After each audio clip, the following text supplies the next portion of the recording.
Disclaimer. The information and education material contained herein is meant to promote the general understanding and dialogue of GAN's processing. Such information is not meant or intended to serve as a substitute for a healthcare professional's clinical training, experience, or judgment. For patients and individuals, such information is not to be a substitute for professional medical, therapeutic, or healthcare advice or counseling. For medical issues or concerns, including decisions about medications and other treatments, readers, viewers, listeners should always consult their physician or, in serious cases, seek immediate assistance from emergency personnel. Prescription information, procedures, and use of medical devices information should be undertaken only by properly trained and certified medical personnel.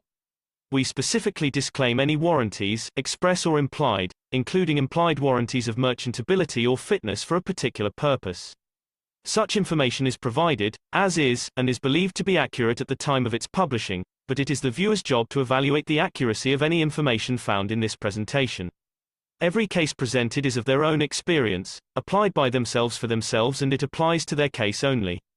Every person experiencing health problems should seek professional medical advice and consult their course of treatment with a doctor. The processes of plasma balancing described herein are a natural process which supports the body but does not replace medical advice or therapies one is already subject to.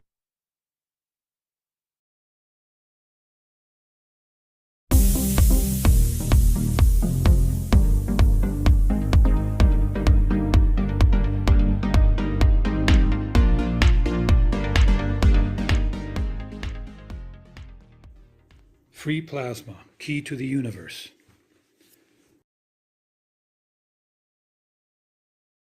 The principal fields.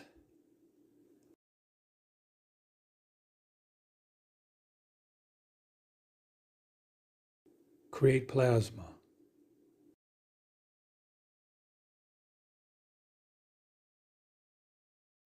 Plasma can become a self-sustaining star, or a proton or electron. Introduction of a second field. Field forces find their magnetic, gravitational positioning.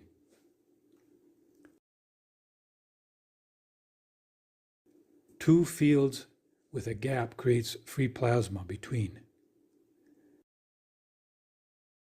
Three plasmas form a free plasma at the common center.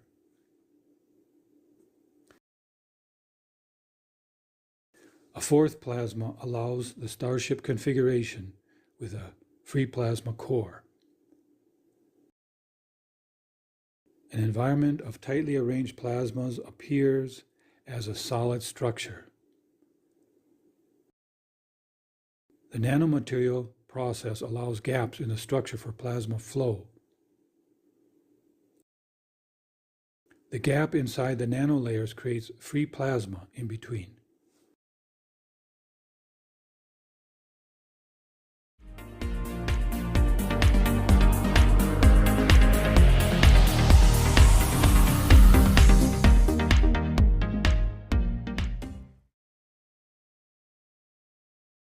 And greetings and welcome to everyone to the Keshe American Knowledge Team for November 17th, 2024. I'm your host, Mark Anderson, along with Alex Skoric, and along with each and every one of the participants and guests that are here. And I'm sure many are here on the soul level as well that we can't quite perceive yet. But we're beautifully moving into this knowledge. I think more and more things have been shown, and the parties apparently, not only around in the United States, but the world governments and nations are about to gather. I think it may start with Iran and then spread across, but apparently, as Mr. Keshe has always wished, that this technology, or Iran would be, in a way, the core of sharing this technology across the planet. And it does look, and the news reports are confirming, we're hearing more and more about the Americans and the Iranians, the Americans and the Iranians. So we'll have to see. Again, we can't really do it ourselves. The knowledge is within the Keshe Foundation, and maybe that's the best and safest place for it to be. I think if I went to the world leader, he may not be so impressed with my knowledge of the plasma technology. But we know in the Keshe Foundation, they've been working and developing this technology for probably, as Mr. Keshe said, 30 years and another 9 or 10 to comprehend it and to start working with it in a way. So we're very well positioned. We have a great universal manager calling the plays. And I think we're just sort of supporting in a way. But more and more, I'm thinking, as Mr. Keshe talked about the ministry, a plasma ministry in Iran, perhaps we will have it across all countries. Alex, I was thinking of nominating you for Secretary of Plasma, perhaps. And again, if they're going to introduce it into the society, you're going to need a whole group of people, let's say, in a plasma education department. Maybe you're a specialist in nano coating or you're a specialist in GANs. And again, I think there'll be plasma intermediaries between the universal community and perhaps humanity. So there's a lot of positions. I mean, what we saw the Brazilian team do with the booth that they had at the conference, I think this will be extended into education and into, in a way, these small plasma fairs. Or, as I said, you may call up one of the plasma experts within the government in the coming time, perhaps to ask questions, get clarification. Something, even though they refer you to the website, you may not understand it. So I think there's a lot of new positions opening up perhaps in the coming time. But we still have to get through this, what they're calling a transition period, where the governments start pledging to peace, and Mr. Keshe will open up more and more of this technology. I believe we'll have collaboration between the research centers and probably even transmutation being shown. So many things going on, but before we go any further, of course, you're all welcome to open your mics. You all have mics and you can see who's here, and you can add whatever you'd like. As we understand, nobody's wrong and nobody's 100% right. But before we go any farther, we're going to bring up our World Peace Treaty, and maybe this will be coming out into the news as well. Just let me highlight that, share that. And of course, you can find this very, very simple but profound document on the Keshe Foundation website, which there are a number of those. There's the Spaceship Institute, there's the new teaching channel, there's a website on Vimeo, the original. Maybe we'll go through that. But this is the document, and this is the, in a way, the bridge that's going to start this technology rolling forward. It's, as Mr. Keshe indicated, it's a tip, technology in exchange for peace. And I mean advanced technology. He was mentioning about humanity starting to use what we call alien technology. Again, where you could feed yourself without eating, you can move your physicality as well as your soul across the planet without entering a craft. But again, it's going to go step by step by step by step. Nothing is going to be forced in a way. No one's hand is going to be twisted to sign this, but we can all, and many of us have signed this World Peace Treaty. But this is, in a way, the not the end all, but it's the beginning of the next step into the interaction with the universal community.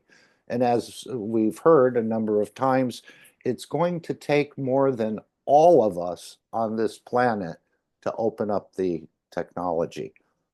But this is, again, a starting step to become a peaceful being, finding peace within yourself or creating that peace, peace within your community, peace across the planet, and then peace across the universe. As we know, there's no war in space, as opposed to what many would like you to think, that it operates the same way as it operates on this planet, where the stronger eats the weaker, or dispatches of the weaker. But we know in the plasma technology, it's the stronger feeding the weaker. So we have a whole new, in way, environment to enter into, but we have to learn some of the rules and some of the etiquette. And again, we can't do some of the things we're doing here, or many of the things we're doing here. But this is the first step. So you can find this document at the Keshe Foundation website. You can print it, you can share it, but mostly, as Mr. Keshe continues to remind us, this technology is all about you and finding out more about yourself, more about your capabilities, and what this beautiful creation that your soul resides in can do. So, and as I understand it, there's much more than the matter state that's being opened up. We're we're actually starting to play with the energy dimension, which we never knew about, but we're operating in two dimensions. And we see that in the Twinity GANs. We see that in the what he said about nuclear power has two dimensions to him as a nuclear engineer. We see the magnetical, the gravitational, the husband and the wife, the soul of the man and the soul of physicality. So we have a lot of twinity across the universe as I see it. And of course, this is what Mr. Keshe is encouraging you to take from this knowledge what you understand or what befits you. Anyway, on the World Peace Treaty, I think we all know what peace means. Again, it's changing the paradigm on this planet from 3 or 5,000 years of wars. I think in the last 3,000 years, we've had 5,000 wars on this planet. So we're going to change the paradigm where we don't need war because the technology will make things quite readily available, from food to materials to travel, without having to kill or steal from anyone. And of course, this is the ethos of the universe, that everything is gotten or received through their wishes or through their creation of these energies, which then, if they're in the matter state, manifest in the matter state. If they're in the energy state, well, maybe they don't need some of these things in the matter state, but they still need the soul fed. And this is so beautiful. But let's read our. Is there anyone who would like to read the World Peace Treaty? Brave souls.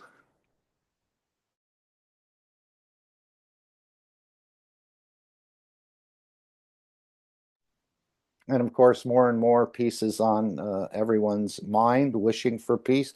Not every single one, as I said earlier. There are factions that would like to continue the current trend, but it's not going to go that way. It's going to move as this process has been laid out by the universal community for centuries.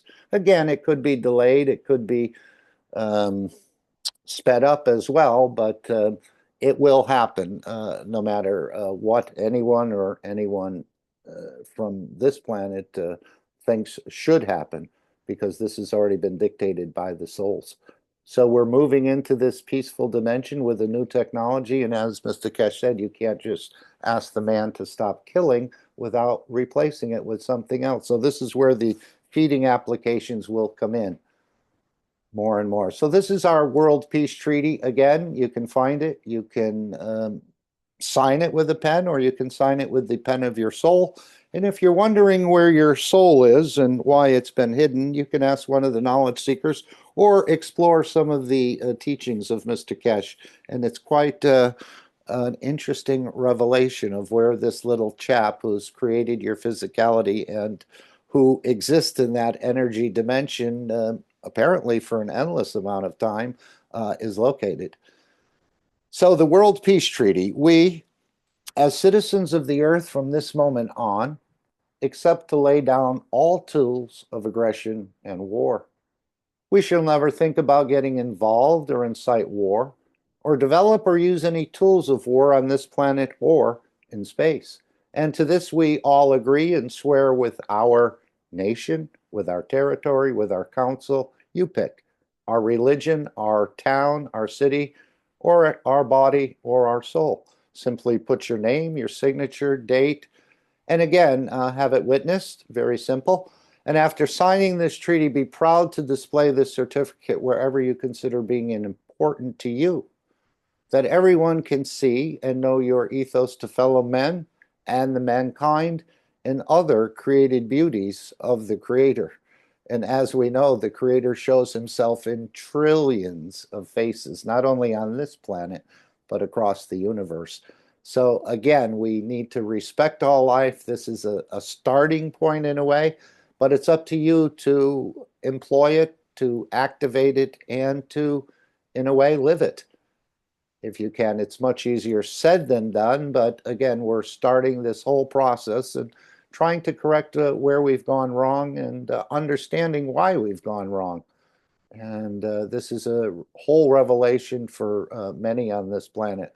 But I think more and more people are in the background already wishing for peace that we don't even realize, as well as the universal community observing the actions and what's going on. And I'm sure they're quite anxious to open up this planet so they can travel freely back and forth, and we can travel freely across the universe, whether it's in a matter state craft or whether it's on this new type of, not really new, but something mankind is discovering, that we start to travel non-physically on magnetic highways or magnetic field lines. So that's our World Peace Treaty. Find it at the Keshe Foundation. Sign it with a pen or sign it with the pen of your soul, because as we know, when you go into space, you'll probably never see anything written but the balance of the fields of the soul of the existence. Okay, and always feel free to jump in, to chime in, to share something with us. I think we're going to be looking at the 564. Maybe I can give a brief overview about this 564th Knowledge Seekers Workshop. I know Mr. Keshe said they may go to 1,000 Knowledge Seekers Workshop. He has plenty of time, as we understand it. So another year, another 2 years or more, there's no problem. It's getting everything in order and completing the mission that Mr. Keshe is on as a universal messenger. And I think some of us will replicate it. But he mentioned this 5+1 negotiations, which again was originally established to block the Iranians from building any sort of nuclear weapons. But now apparently they have more than a handful of weapons. So what Mr. Keshe is saying is these 5+1 negotiations in that context are obsolete, as they've already passed the nuclear threshold and they've joined the club. But we will use the 5+1 as some sort of a reference point. And what is happening is the Iranians and the others will negotiate based on the new advanced technology with the new administration coming into Washington. And I think one of the players there, Mr. Musk, has always been excited about space, even since he was a child. So they're going to be negotiating on advanced technology, such as, again, feeding yourself without eating and many of these other things that you'll need to go into space. So it's a space program, and it's a magnetic line travel, although there will be craft involved. I know Mr. Keshe talked about tourism as one of the emerging industries in the coming time, that this travel or going across the universe for small stints, maybe a week, maybe a year, maybe 1,000 years, could come, and where you gather knowledge and then bring it back to this planet, or experiences, and share what you've been seeing. So again, space technology and the idea of peaceful development of the space technology, not going in there with arms and again, the way we've treated each other here. It's a totally different game, as Mr. Keshe said, with the soccer. And if you wear the pads that you wear in American football, it's basically useless. So there's different rules. But he said the rocket technology that I guess our incoming president was so impressed with will be laughed at in maybe the next 12 months or 18 months, something along that line, where seeing a rocket land vertically is quite impressive to me. I mean, we've never seen these things, but this whole idea of burning is quite obsolete. So we will see a new sort of propulsion, which I think Mr. Keshe called this nuclear plasma. As we understand, the plasma has more than one dimension to it, but so far we haven't really unraveled that, and that knowledge is within the Keshe Foundation. Then, of course, talking again, as he has been, about the electric cars. And we're going to leapfrog over this electric car business, apparently. And Tesla, the cars that we see will be getting an upgrade to some sort of hovering car, I believe. But again, I don't have any of the inside details of what is coming up. But this is what he's saying is the electric cars are the batteries, the factory costs, the pollution that comes with them, disposal, the rare earth materials cannot possibly keep up with the demand, at least in the Western countries. They don't seem to have access. So this is where part of the negotiations are coming into, in a way, use the carcass of the electric car and to remove the battery and probably any transmission and a few other things, and to put in these plasma reactors where the shock absorbers were.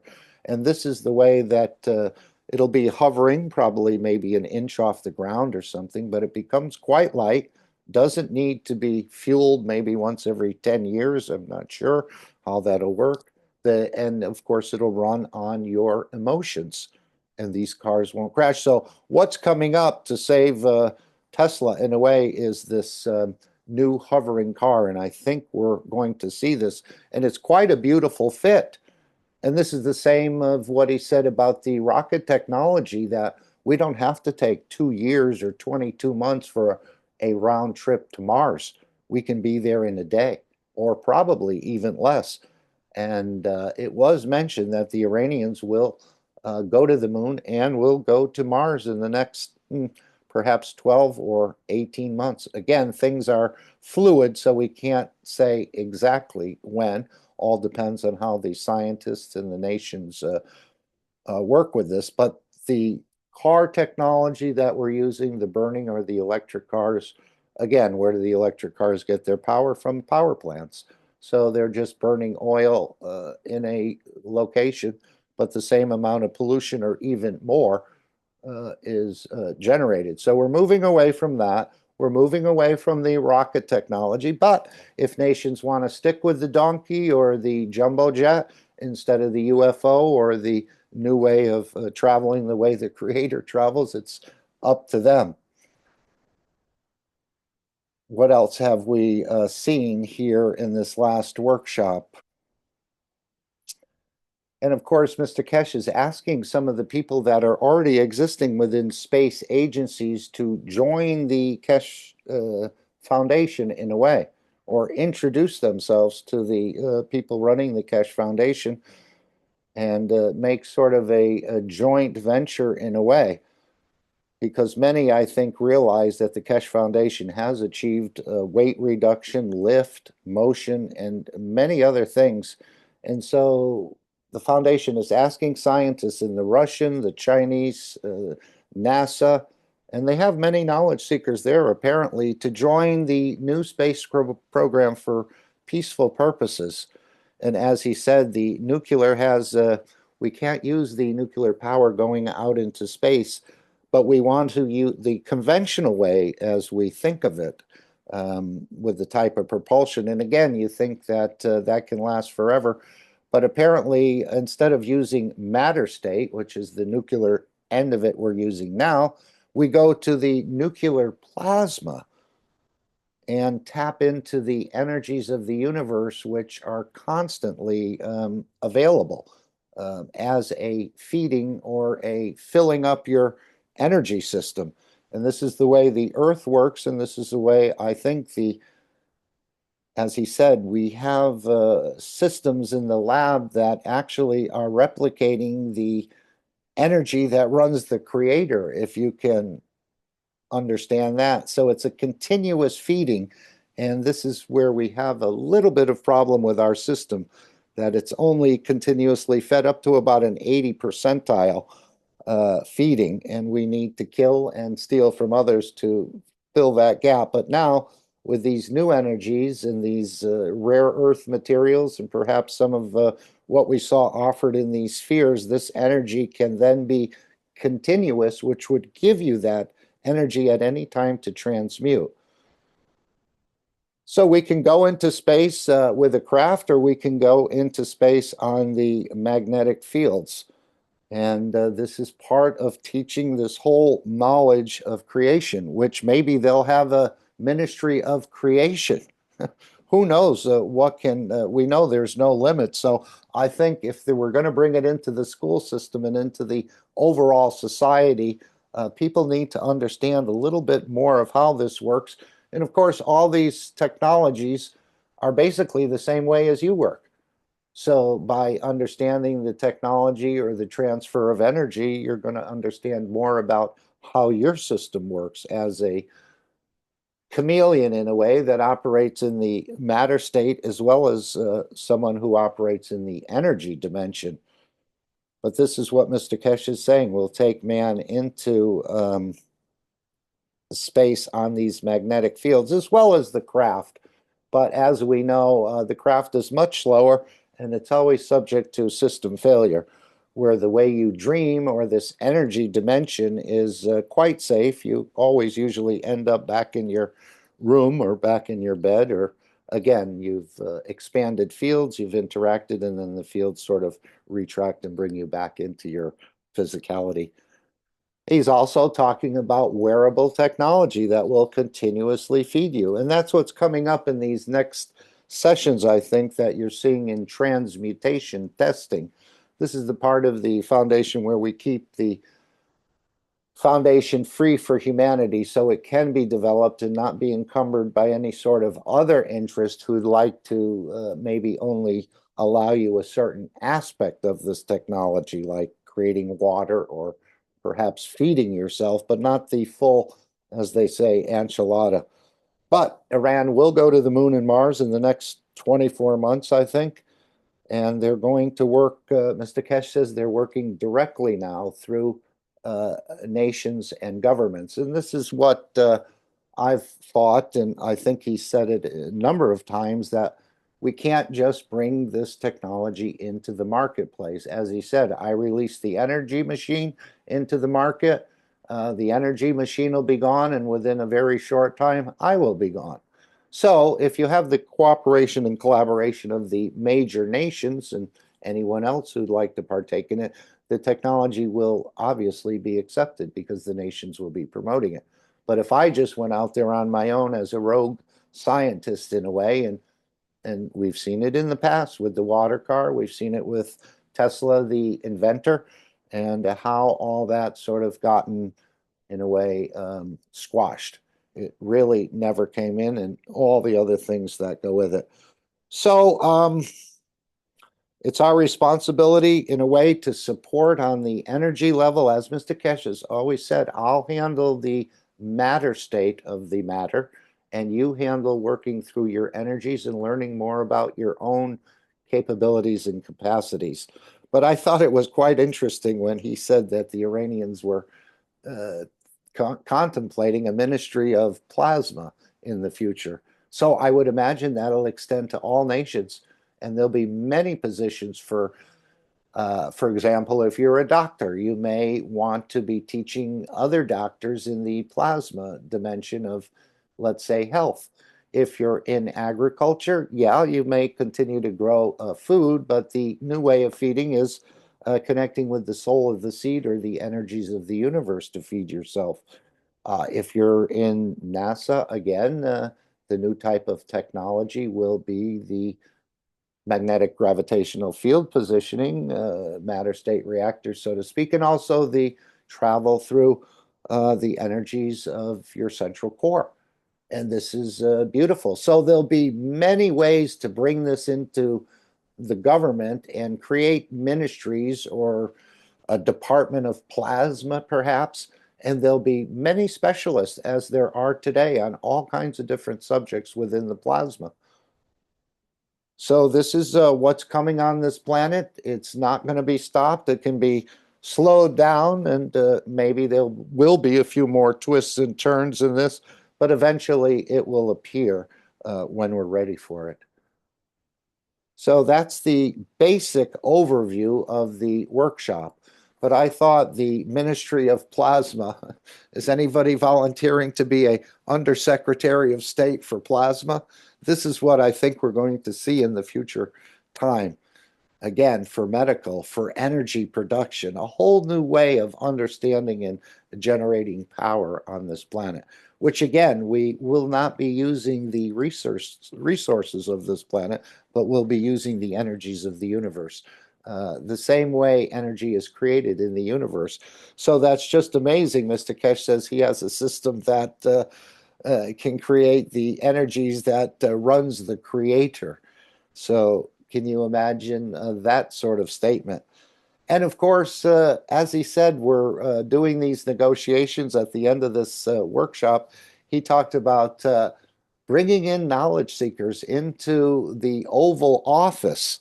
This will be quite a shocker, especially if they're having a very large meeting. And please don't fire any of the security personnel if the president or others see entities or knowledge seekers manifesting in the White House or in one of these other rooms that they use for their larger meetings.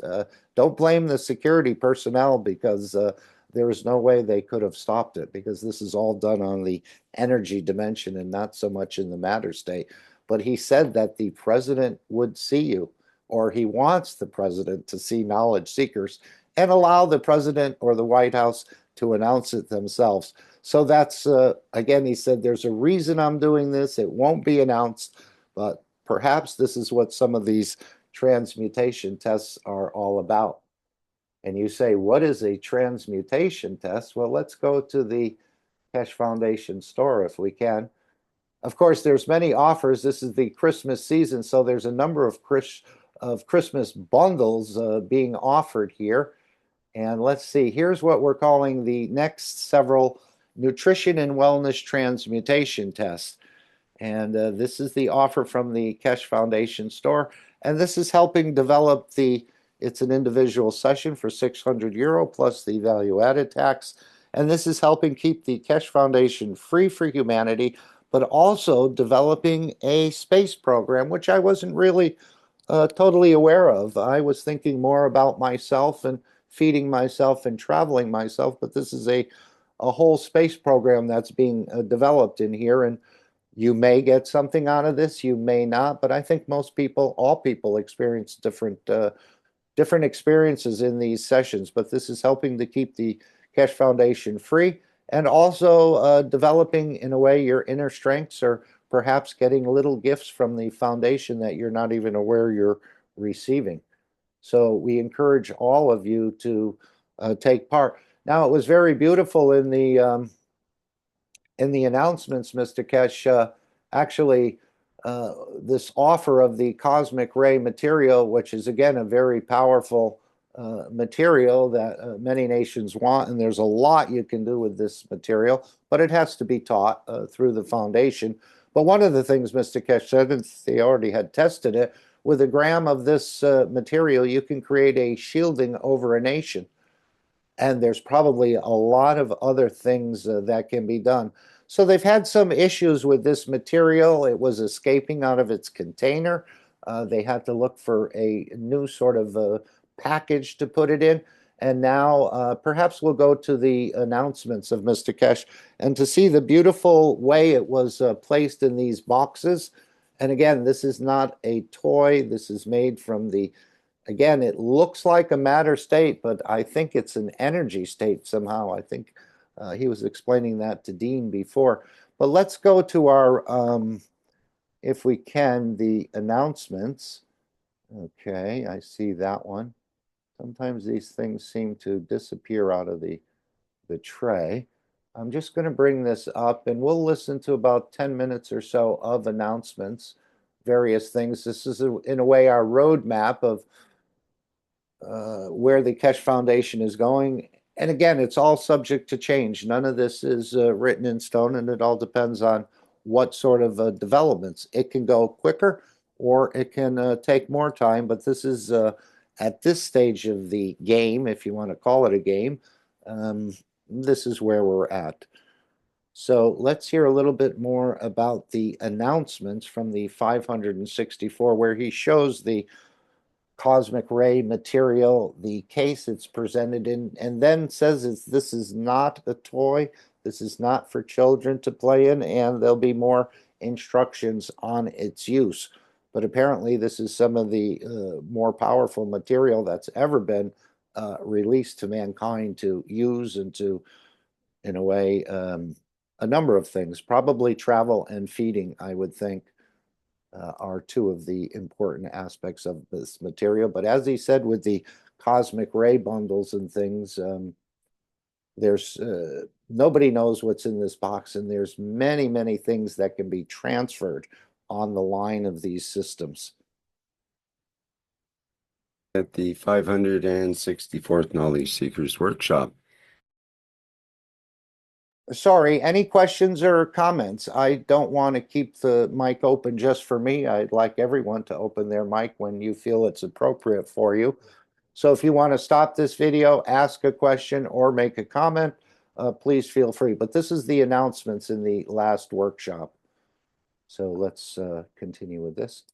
And because it's the second half, as I mentioned, we will have a Q&A part, and we do have some Q&As already lined up.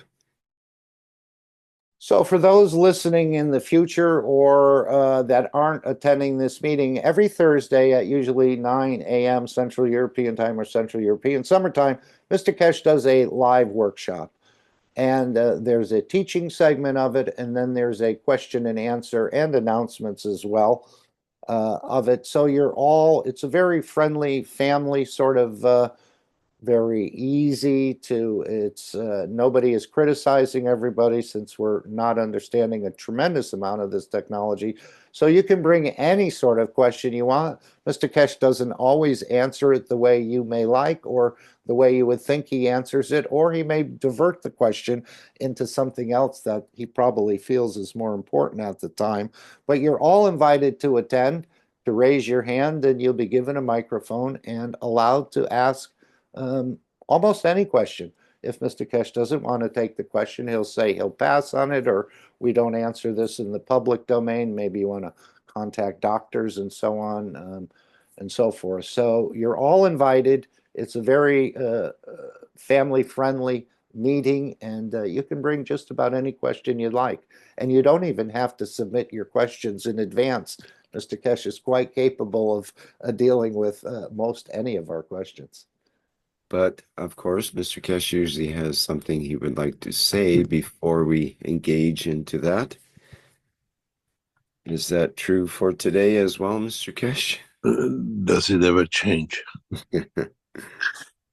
We are actually getting ready for many things in Keshe Foundation, and hopefully, as we said before, Keshe Foundation and its knowledge will take a new dimension internationally, again through the work of the Keshe Foundation in Iran and our Iranian colleagues. And I thank the Oxford Ahmadiyya of Iran for appointing wise people who understand the need of the nation and the position of the new technology. I'm sure we'll see new dimensions and new, what we call, ways of doing things. And again, this background is from, I believe, the 562 Knowledge Seekers Workshop. If you go to about 127 minutes into that workshop, or an hour and 27 minutes, you'll see a beautiful explanation by Mr. Keshe to the knowledge seekers of what actually these lights over Tel Aviv actually represent, as opposed to, I think we all missed it when we first saw this. We had no idea there was a star formation and the rest of it. But if you go to 562 at about an hour and 27 minutes, you'll have a good 20-minute explanation. And there's a couple other spots about what these actual lights, which now we understand are matter state craft, or perhaps they've gone into a plasma dimension with the shielding. But apparently there are men inside these, and they're being operated by men, 3 of them independently, as he said, verified. So this will give you a detailed explanation about what you're seeing in this particular background. Where grace and what I call hope will take the place of war and destruction and everything else we've seen with the behavior of man. I have a small piece of news for you, knowledge seekers. You've been waiting for this for a long time. Many of you who ordered and bought this material, that finally you see the what we call the cosmic ray material. You finalize the structure, and this is what you're going to receive in a beautiful package. And in a way, this shows the beauty of what you will see. When you And of course, this does look very similar to the material that was shown in Sanya. We didn't get to touch it. We saw it. Mr. Keshe is carrying a couple of these vials in his pocket, I guess, for testing or to, in a way, demonstrate or play with. And it had this goldish, darker goldish color to it. He called it the amino acid of gold or a gold GANs. But again, I'm not sure if this is the same or it's been added to or there's more materials in there, but this is part of this new feeding and space technology. And as he said, these are not toys. What a beautiful presentation too in this amethyst box, which is a semi-precious, I guess. Anyone familiar with amethyst? It's sort of something that they find like a crystal material. They dig it up, I know, in the Rocky Mountains, and they call it a gem, I think. But this is a very beautiful material for a very beautiful product and a powerful product. hold the box, that's why you see it took us a long time to find it. It looks like cosmos, it looks like structure of no dimension, but carbon-14 in reflection of the universal colors. It took a long time to find this that represents actually what's inside it. When you hold this material in your hand, it, as I explained, we connect you to systems with us. You'll find out the processes like this is a cornerstones of the space travel.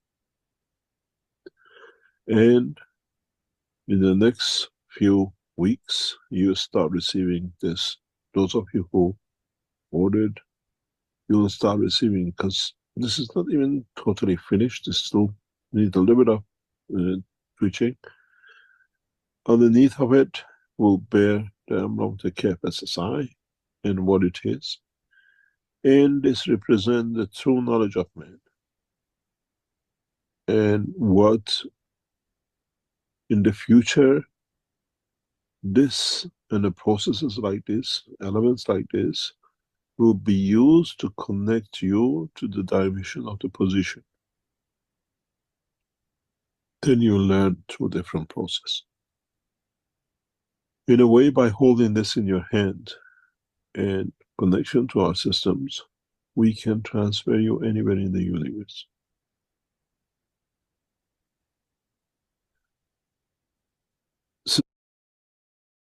Again, he's saying transfer you anywhere in the universe. I don't think it means your physicality. I think it means in the energy dimension at this point. Obviously, we need a craft. So he's talking the energy dimension or the way the creator travels instantaneously.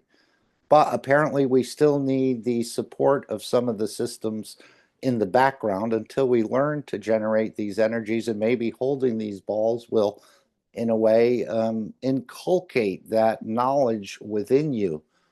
But there's still, it needs to be explained, but this is a beautiful presentation. And these seem to be the powerful materials that was shown. No one knows how to make them, I don't think, other than Mr. Keshe, maybe a few of the knowledge seekers on the team. I know he even said with the GANs, you know, we know that with the paintings, they don't let the knowledge seekers make the GANs. They don't let the knowledge seekers make the GANs for the soap or none of the Twinity. He says, when I make the GANs, we get better results. So it's the same with this cosmic ray material until we mature to a certain level that this doesn't get used in the wrong way. And apparently he was talking about not allowing it to touch a table and not allowing it to touch the floor. Does anyone know why that would be?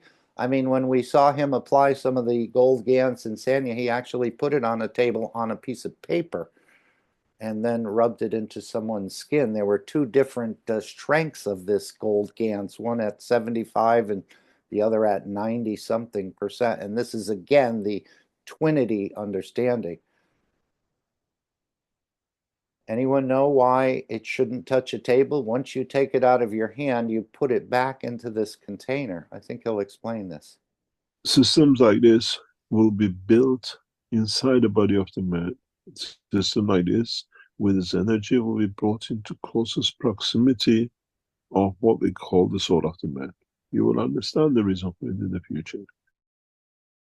Okay, and as he said, we're talking about a pin perhaps in the earlobe. We're talking about perhaps a chip of some sort put embedded within the body behind the ear. He said we wanted to bring this material as close to the soul as possible. And I think behind the ear, which he's mentioned a couple times, again, this is wearable, perhaps in the future, alien technology that man is going to be able to use. So we're, in a way, being gifted much of this. But we need the understanding to accompany it and to learn the right way to approach and use. But it took us about a year to get this to this point that it absolutely has to be the way it is. And this is what you will receive. If you have two of them in your hand, then you understand. Not two are the same. None of the two units. It's been built especially if you... So what he's saying is none of these two are the same strength as we saw in Sanya. One was 75 or 85 and one was 90, 95. So you need this twinity again. So none of these, even if you order 2 or 4, none of them will be the same strength. And so this will help with the interaction of fields, I think, to me at this point. Feel free to jump in. See, not sunk into the box, but there you can pick it up with 2 fingers. And when you receive it, do not play with it. Do not touch it unless you know exactly what you're doing.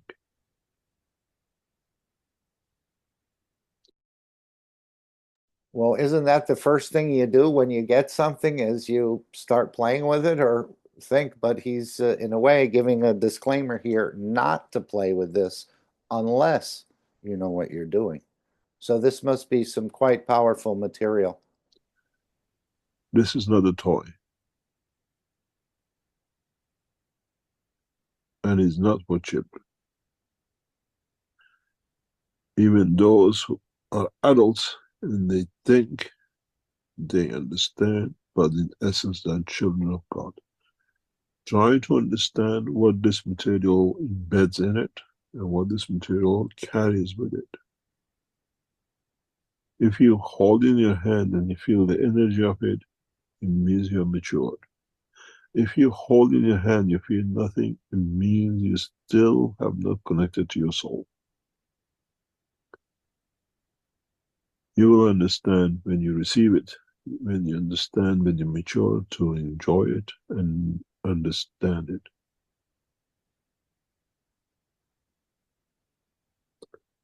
We promised you, it took us a long time, and I think this is exactly what I was looking for. The color it radiates with the energy it emits out of itself and the box you carry. And how this will change humanity in time to come. We gave you a promise, as usual. I've never known a company so as bad as Keshe Foundation in delivery. We are late by years, but when we deliver the message of Creator and the way it should be.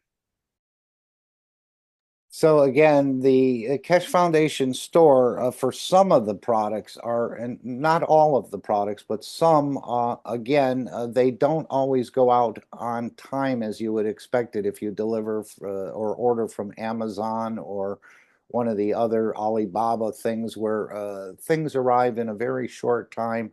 Mr. Keshe is saying they're quite not the greatest on delivery, but you will receive your materials, as many of us have waited and have experienced that same. So apparently this is something extremely unique and not a toy, as he said, and it'll be delivered right on time. Again, whether that time is at Christmas or a few months later and so on, we all become quite anxious to expect what we've ordered to be there, but sometimes that doesn't work that way with the Keshe Foundation, and Mr. Keshe is openly stating this. You don't have time. You've got 80 years, and then you say goodbye for this physical body. I've been here for thousands of years. 1 or 2 years is nothing in a way, so I'm patient. And now you see, for the first time, Keshe Foundation start putting materials which allows man to become man of universe, understand the energies of universal fields, and understand the materials which are not created out of the matter state of the man, but out of the energy fields of the universe. And in a way, some of you, when you hold this in your hand, is the day of judgment for you to understand your maturity.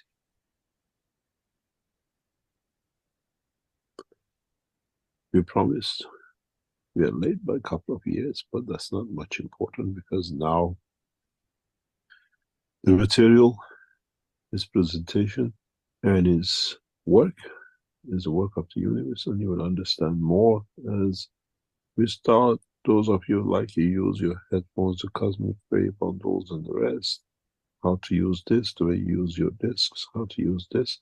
Those of you who have a disc with the mirrors with a hole in it, try to learn how to use this ball in the center of it.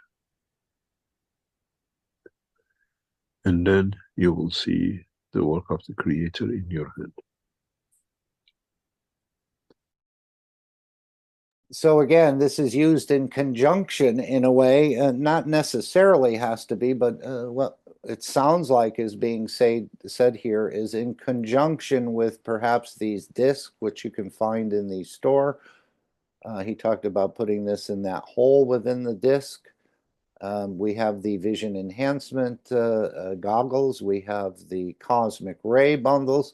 And all of these are going to be to support bringing you into the energy dimension and be transferred anywhere in the universe. Again, just the way you go to sleep and do the same thing. Now we're learning to do this sort of work consciously rather than unconsciously, as I'm understanding it. Anyone want to make any comments? Anyone not want this material? Raise your hand. We'll talk to you in the back. So again, I think this is a feeding, this is a transportation, and probably wellness as well, but this has got to be taught. We've provided it, they've provided it, they've given you the offer, and now training in using this material will come up in the future time, and probably not the very far future as I'm seeing it. So those of you who bought the disc with a hole, the new mirrors, put each one of these in the center.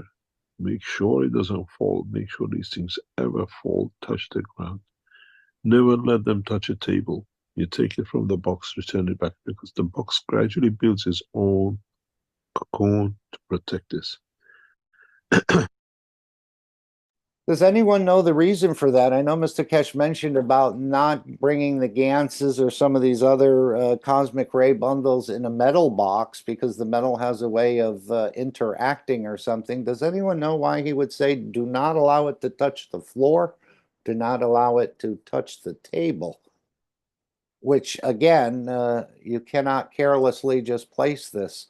when you're done using it, apparently it goes back into its case and builds some sort of fields within here. And then, beginnings of January, February, I start teaching you how to use this. And then you'll see how you transfer and transmit. The production of these is very hard. It takes a long time to produce each one of these, and then they load it up and then making it the way it is. And at least we start getting on with it, and hopefully in January, February, you start receiving them, because boxes now has to be completed. The balls have to be completed, and as you know, Keshe Foundation produces one ball a week, the way we work. We've got a lot of these on order, so you can imagine you might receive it by end of the next century. But at least we deliver. We start delivering. And where it goes, those of you who bought home enhancement units, I think those should be going out, start going out in the next week or two or whatever, if our team puts it all together. Next few weeks, or after 3 or 4 years, we start shipping those out. And hopefully we'll see what comes and how we can progress to bring materials which connects you to the space travel and universal energies and fields that you can work with and in a way live and exist and enjoy the time.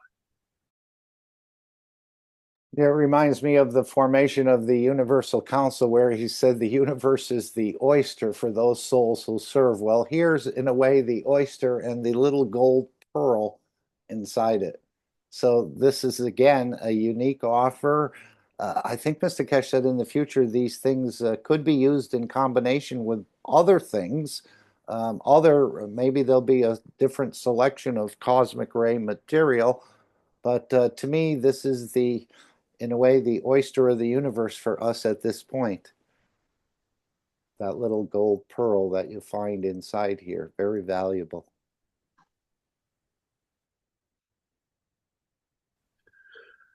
I've been told by our people in the background not to forget to tell you that the Keshe Foundation has upgraded the pictures in the what they call the shop, and they have put Christmas and what we call New Year bundles in special offers they put on.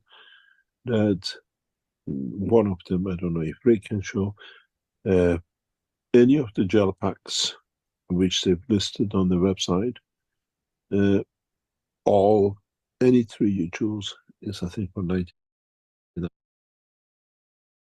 Okay, let's just go to the store for a moment and take a look. Okay, so here was the offer in the store, and oops, let me just share that properly. There's the offer in the store of the cosmic ray material, but now you see the beautiful case it's presented in, the sphere of it. Again, in the ball, it looks more goldish. This was a quite darker material, unless, again, as it absorbs or gives up energies, it changes its color, as the GANS does. He's asked us to test a couple of those things, putting them in different locations. Let's just go and see the bundles. What he's talking about here is there's a number of Christmas bundle being offered. So they're saying, oops, let me make sure we're sharing. I have to keep checking this because I'm not sure. I'll be talking and you'll be seeing a different screen. So he's saying here, any of these 3 gel packs for the price of €99 plus the value added. You can hear the ankle gel pack. You have and I don't even know what any of these, some of these are used for. Gel slippers, gel pack small. Again, a lot of these are for pain or balancing, I think. You have the head and teeth, which we've heard a report from someone who felt their jaw reposition themselves using this after one of the sessions. The knee and the elbow pack, again, rebuilding the cartilage on the joints and other locations. A GANS mask. A migraine ice cap. Again, this is also offered as the what he called top eddies. I think you can find that in a Twinity offer, but it's not discounted at this point. A multifunctional GANS these things, neck and shoulder, probably for pain, neck and shoulder relief. So you can combine any of these, wrist gel pack, toothache pack, and test it and report back to the Keshe Foundation what you've noticed or what you've observed by using these new plasmatic systems. Okay, let's go back to our presentation. Let me just to show you a couple of the items there. We continue. Euro, and there's a new material comes, which is the backbone. Will come partially with the use of the technology in the food gases, which Keshe Foundation will launch and has launched. I think that you can buy vegetarian and other things. There are 4 different categories which comes out, you have seen, and the Christmas bundles which they put out.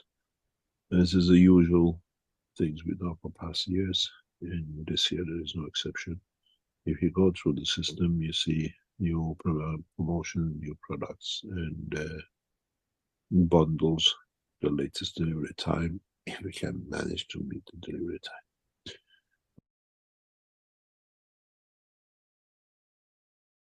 Let's just go back to the store for a moment and we'll show you some of the other offers that are available.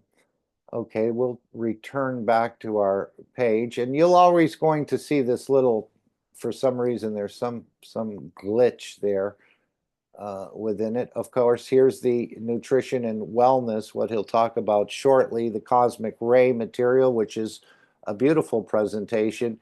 Here's the cosmic ray bundle for, again, communication and traveling. The wellness program, I'm not sure, but there's some other things offered, again, for Christmas here. The knee GANs, which was mentioned there up in the, of course, the snooze, it does exactly what it says. Obviously, this is for resting, I believe. The top eddies, GANs, top eddies. Some of these are Twinity and some of them aren't, perhaps. I'm not sure. I haven't purchased any of them. Here's your pain pad, which can become in combination. Pain pens, which, again, there's more to understand and how to store it and how to recharge it and the rest. And then he said, as I mentioned earlier, using a pain pad and a pain pen in conjunction with each other brings us some very fantastic results. But he said we'd have to spend time teaching that. I see Randy's put something in the chat, but you're a co-host, Randy. I'm hoping someone else who's not a co-host can try and just type in the chat, say hello, and then we'll know it's working for everyone.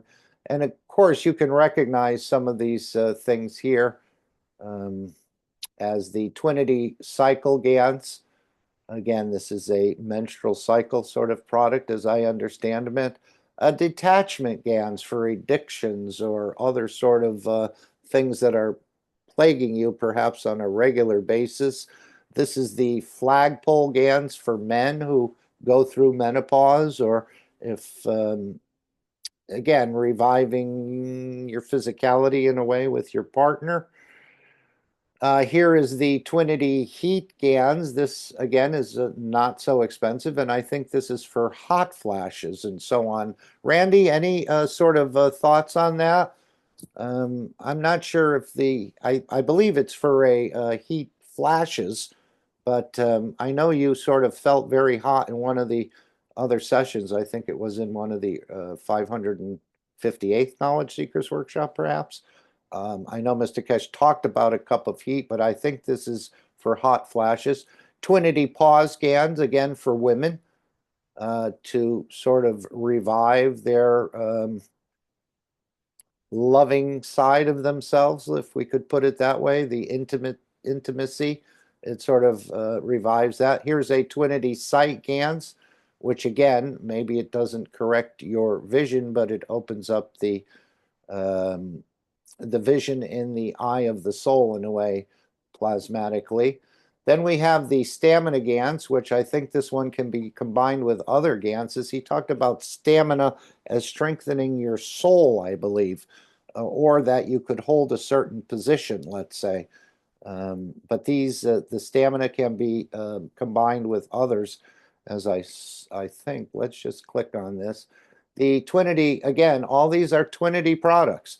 Again, the creator in Mitra, the gravitational magnetical, Twinity, meaning two different strengths in a way, but yet they are close enough to interact with each other. The stamina GANs, this is a new technology where we change and bring the matter and plasma state together. You'll be receiving instructions on how to use the two. Obviously, it's very simple. And how to build the stamina with the bottle of the Twinity. You can combine the stamina with the Twinity flagpole GANs or Twinity pause GANs. And this gives you a new dimension of strength and confirmation of the possibility of much more energy and relaxation and bringing peace to the physicality. And again, what is peace and calmness worth to someone who may be upset because, as we saw in China, they said he took a car and ran into 35 people because he wasn't happy with the divorce settlement. So he should have probably thought about that. Again, if that story is even true. But again, what is peace and balance and calmness worth? A lot to people who are prone to maybe go off the deep end and do something that's really out of their character, but can have long-term effects on you in the justice or legal system. So peace and calmness and balance is worth a tremendous amount just within your own structure, as I see it. So these are some of the products and some of the crystal Christmas bundles that are being offered here. Pain pens are also being offered. And as I said, there'll be an infection pen. We see a pain pen here, and there's multiple ways to use this pain pen on its side, on its point, on its back. There's also ways to recharge them. But in the last workshop or the one before, he had mentioned an infection pen, which would handle any sort of internal infections, muscle infections, or organ infections. I was thinking about yeast. Women have to deal with yeast a lot of times, but there's probably a lot of other infections. I don't know if, again, the flu is an infection, and so aren't a number of different things we can think of. But he seemed to say that this new infection pen, which is not yet in the store, it can balance out infections in the muscles, infections internally, and infections with organs. I don't know if would we consider cancer an infection, or is it something else? I'm trying to think of muscle infections. What sort of infections do you get in muscles?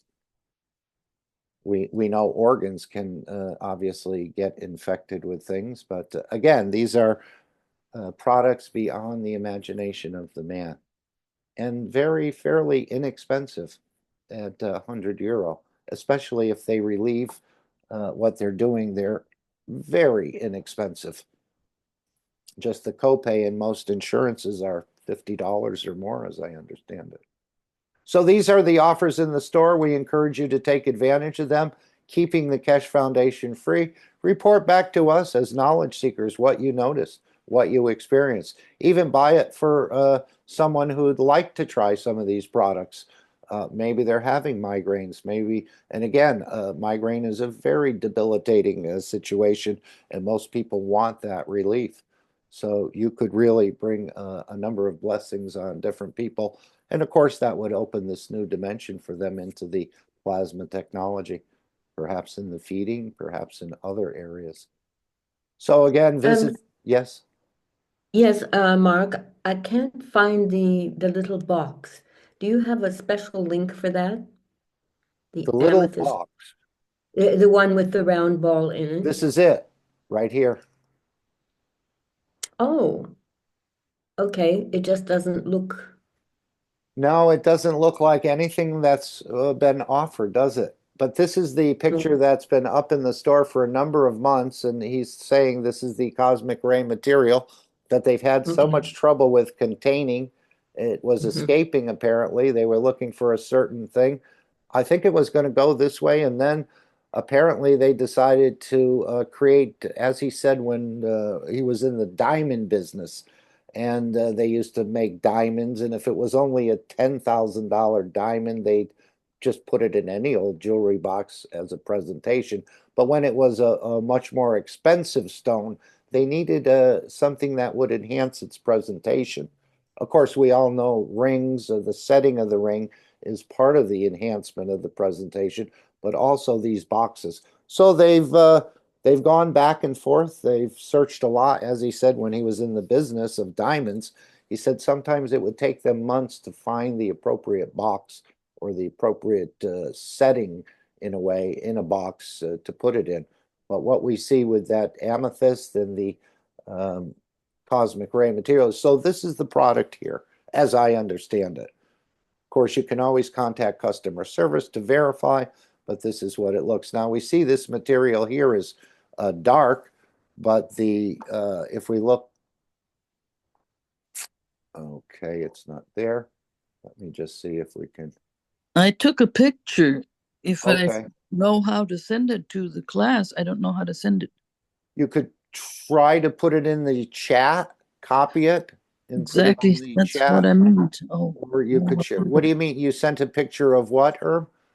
I took a picture Uh-huh. of my screen when he was talking about it, and it was in the class. It was on the screen. I mean, on the Oh, you desktop. did a screenshot. Screenshot. Yeah. Okay, Whatever. Gail, Yeah. can you help on that? Probably not at the moment. Okay, no problem. Yeah, this is what the presentation of the cosmic Oh. ray. Whoops, sorry. This is the presentation of the cosmic ray material, which we were just looking at. Let's go back to 12. Yeah, that's the one. There it is. Mm-hmm. Yeah, beautiful. Amethyst It is is. a gemstone, is that correct? The amethyst is a quartz type of gemstone, yes. Mm-hmm. So we know quartz has very special qualities. So Yes, he said that box was going to develop its own energies or something in a way. yes, yes. Okay. As it says here, actual product may differ in appearance to images shown. But as I said, the what we saw there looked rather goldish to me. This one looks much darker, but that's the offer. I think this is the cosmic ray offer material. And he said transfer and feeding. This will be part of the backbone of the new space travel. And maybe this is why he's saying we will move away from the doing these monthly sessions in the future. We don't need to. Many are already connected to this system. And with these new materials, you'll be even further connected. Launch and has launched. I think that you can buy vegetarian and other things. There are 4 different categories which comes out, you have seen, and the Christmas bundles which they. Yeah, I haven't heard of vegetable ganses being offered, but apparently they're going to be offered. This is what he just mentioned, these vegetable ganses. They're not quite in the store yet. Again, holding them, you'll be able to feed yourself in a way, or perhaps taste the orange or whatever gans that's made out of. I know the Brazilians showed a chlorella in one of them. And again, the way we make things is a bit different than the way we can make it look very similar, but its functionality may not be the same, as I don't think anyone's developed a feeding system yet, other than within the structure of the foundation. This is the usual things we know for past years, and this year there is no exception. If you go through the system, you see new promotion, new products, and bundles, the latest delivery time, if we can manage to meet the delivery time, which is a very unusual Keshe Foundation, where we do our best. Those of you who are hoping to be with us next Friday, I would like you to ask you to bring with you your. Okay, let's go back to our store once again. Now, what he's going to talk about here is the transmutation testing, which is this is all part of keeping the Keshe Foundation free for humanity. But in the coming sessions in November, December, and January, This is the nutrition and wellness test, which some people have been in these. Let's just make sure we're sharing every time. This is part of keeping the Keshe Foundation free for humanity. That it's Mr. Keshe doesn't have to go to corporate entities or governments to take money, to be in a way influenced on the way the researcher goes or what's shown in public or what can be delivered because they can pull the carpet out from under you. So all of us who buys the butterfly or anything else within the store or make a donation is helping to keep the Keshe Foundation free for humanity. And more than we're aware of, there's a lot of people from, as he said, he's negotiated with Bill Gates on a number of occasions to take over the foundation, which, of course, he indicated it was like a mouse in the hand of a cat. But also the Belgian king and others have offered Mr. Keshe mansions and villas and everything to gain and, in a way, an influence. But Mr. Keshe is not taking any sort of influence from anyone or any bribes or anything like that. He wants to keep the Keshe Foundation free for humanity. And I don't think we quite understand what all of that means at this point. But this is a way for you to test the product and report back. A number of these products are out for test. In other words, as he said, with the soaps and a couple other things, they'll only be in the store for a limited time. And they're out for test and to develop the apps probably and other things within the foundation. Okay, we'll go back to our, if I can. Where did it go? Here we are. Okay, he's talking about what would be needed in the next transmutation test. So he's talking a number of things from your favorite fruit to your favorite holy book, actually. I think, let me just make sure again. Here we go. I would like you to ask you to bring with you your favorite fruit on the table. Before the start of the session, bring with you the apple, banana, whatever odd material you enjoy. If you have a cosmic bundle or you have the communication bundle, bring with you that as well. And we start seeing how we can change things for you. And it'll be a new experience and see how we can get you to eat the apple without actually chewing it. This is part of the process of the Knowledge Seekers program. We would like some of you to bring honey. If you have, bring lavender with you, which we try to see if we can smell. These are the processes which we start transferring energies and what we call content without killing. Please don't bring any sticks. Not this time, not for next week. And then bring with you a book which you believe in. If you're a Muslim, bring with you a Quran. If you're Christian, bring with you a Bible. If you believe in the path of Moses, bring with you a Torah.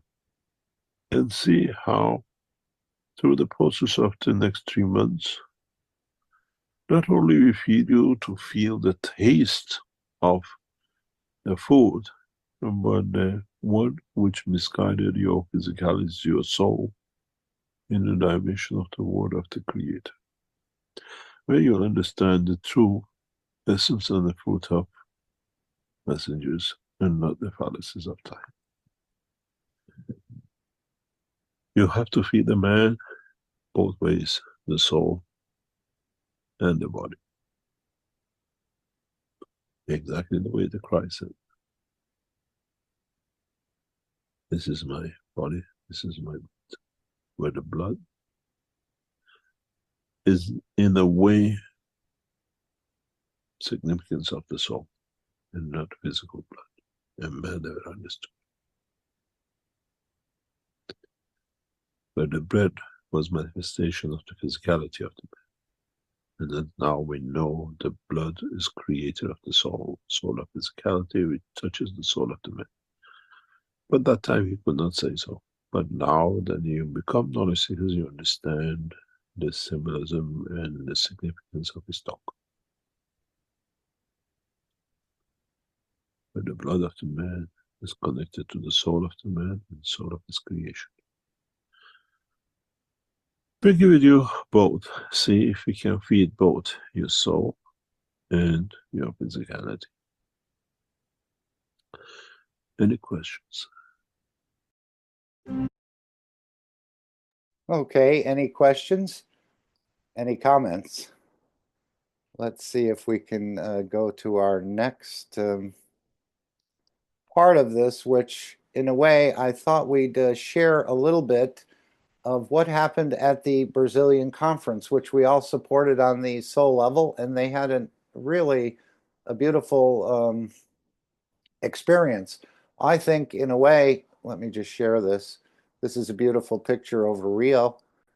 And I think the knowledge seekers that participated in this process actually may have gotten more on the emotional level than the attendees of the conference. It seemed like serving was really pleasurable to them. And of course, anyone can do these sort of plasma fairs if you get invited, I guess, or you pay the fee. But this was all organized by knowledge seekers from Brazil who wanted to, I guess they received an invitation, and they also received an humanitarian award for touching. So there is the English subtitles on this short video, and then we'll play a couple more before we go to the Dome of Peace. So again, there's so much in the 564 Knowledge Seekers Workshop. Mr. Keshe said spend some time in there. We leave it up to you.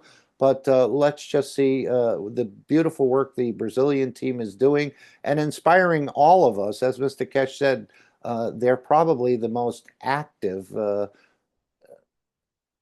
language community within the foundation at this point. But more and more as people and this knowledge gets out, I think all of the language communities will be filling up with more and more people. But let's hear this. I'll turn the volume down because you'll have to read the English subtitles. We'll play it softly if we can. Make sure we're sharing this. But I thought we'd just spend some time because they work so hard and put so much into this. And as Mr. Keshe said, if you let the foundation know, they can supply you maybe with a paint pen or something else, some backgrounds or something from the foundation. I don't know if they did this, but the knowledge seekers themselves took the responsibility to reach out to their community. Again, if they touched one person, and I know they touched many more than one, it's all worth it. And this is what Mr. Keshe said about the COVID or the cup of life. If we save or help to balance one person, it's all worth it. So this is just an inspiration for all of us to see the work of the Brazilian team, which is growing, expanding, and sharing. Now just read the subtitles. About 10 minutes.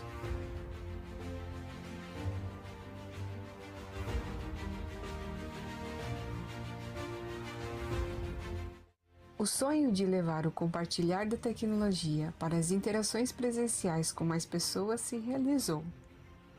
Talvez o trabalho tenha se fortalecido com o amadurecimento do grupo KAKT Brasil Knowledge Team e dos buscadores de conhecimento que tiveram seus corações tocados e entenderam o chamado de suas almas. Vivenciar e discernir o ethos é um aprendizado a ser expandido. Mas aqueles que se envolveram de alguma forma com a participação da Fundação KAKT na Expozen, apoiando materialmente ou emocionalmente através de suas intenções, talvez tenham sentido o compromisso e a responsabilidade de um buscador de conhecimento, que é compartilhar esta nova ciência com todos os seres que têm direito de acessá-la livremente, se desejarem. Tudo começou com um convite em janeiro de 2024.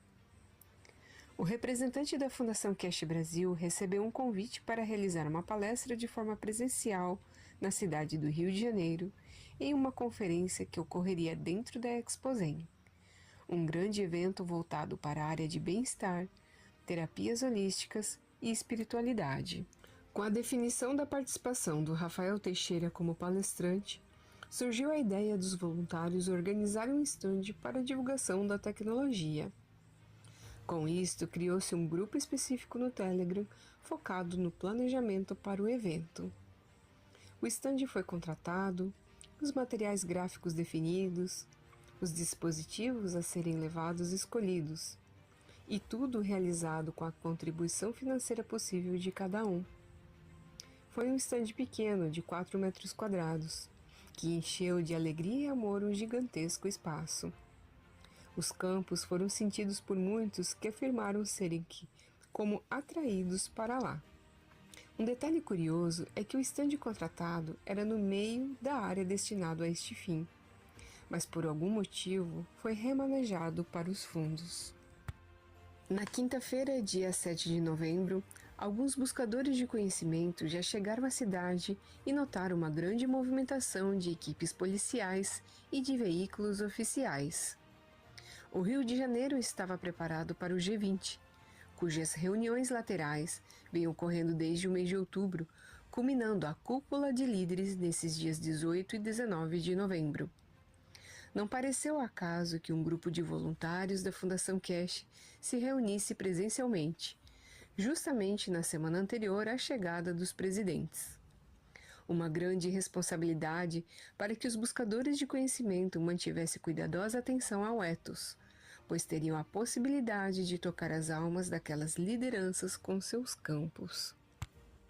Na sexta-feira, dia 8, mais buscadores de conhecimento chegaram, por transporte aéreo e também terrestre, alguns de localidades muito distantes do país.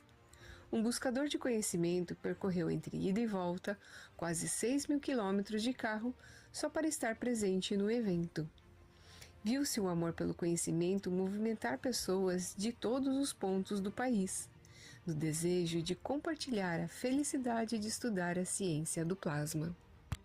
Nesse dia, a montagem do stand se iniciou, com várias garrafas com GANs, magraves, reator dinâmico e 3 pilhas de 5 copos. Os campos começaram a ser formados e a se acomodar ao ambiente.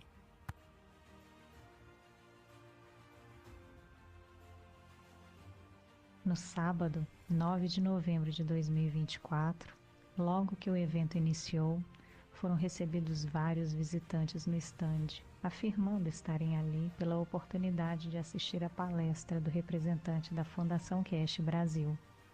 Eram buscadores de conhecimento desconhecidos que não interagem no grupo do Telegram, mas foram tocados a estarem lá e sentirem tudo de perto.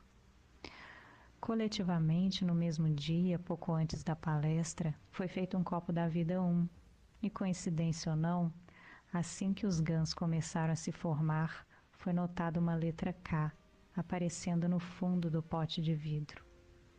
Depois, percebeu-se que era a sombra da marca do vasilhame, estampada no próprio vidro. Mas o fato é que o simbolismo daquela letra naquele momento parecia novamente ser um chamado à responsabilidade com o modo de se passar o conhecimento. Sobre a palestra, foram em torno de 70 ouvintes presenciais e 750 visualizações pelo Instagram até o dia 13 de novembro. Há relatos de fortes emoções sentidas, inclusive da presença do Sr. Keshe. E foi também nesse momento que a Fundação Keshe recebeu um prêmio pelos serviços prestados à humanidade. Após a fala do Rafael Teixeira, muitas pessoas se direcionaram ao estande, extasiadas com o que ouviram. Naquele momento, parecia que uma mudança mais intensa havia se iniciado no ambiente. No mesmo dia também, houve situações desafiadoras com alguns visitantes relatando que conheceram a tecnologia a partir de buscadores de conhecimento que desvirtuaram o conhecimento e que vêm comercializando produtos ilegalmente sem o aval da Fundação Keshe. Inclusive, no próprio evento, tivemos conhecimento de pessoas que realizavam vendas de serviços e produtos da tecnologia da Fundação.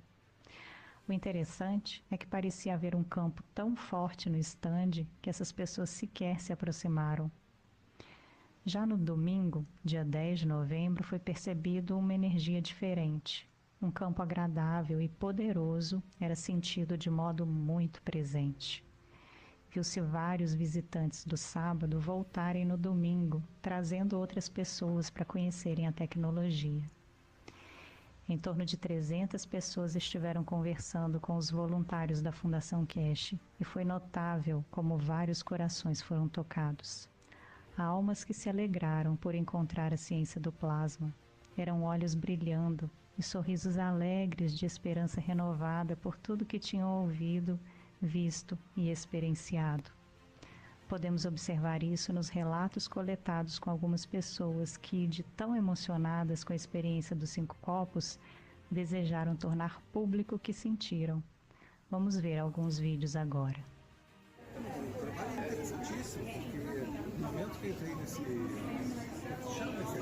Uma formação estelar dos 5 copos. Formação estelar dos 5 copos. A gente sente um magnetismo, a força puxando, o arrepio, inclusive, atrás da boca. Inclusive, nesse momento, esse lado inicialmente eu senti uma espécie de movimento para frente, muito mais para frente do que para trás, como se estivesse me desestabilizando ou me retirando do lugar que eu estou, do lugar de conforto, para poder movimentar uma energia, né? Eu cheguei aqui com um grau de dor, que eu tenho uma estenose caudal. Eu cheguei com um grau de dor aqui, tipo 7, 8. Eu não estou sentindo essa dor no momento. Essa dor eu não estou sentindo nem nenhum tipo de dor neuropática, que também é produto dessa dor. E aqui existem vários, pelo menos dentro da minha percepção, né? Existem vários tipos de movimentos retilíneos, não uniformes, é como se fosse em espiral, subindo e descendo, de várias cores e vários segmentos, como se tivesse elos energéticos subindo e descendo numa velocidade que eu não consegui, nem na percepção, nem no pensamento, acompanhar. E estou me sentindo muito bem. É isso. Obrigado. No fim do dia de domingo, os voluntários que participaram da preparação do stand se reuniram após o encerramento da Exposen para a última ceia em um belo restaurante em determinada área da cidade. Foi um momento de alegria e descontração, de compartilhar de experiências pessoais e coletivas e de processar as emoções e sentimentos.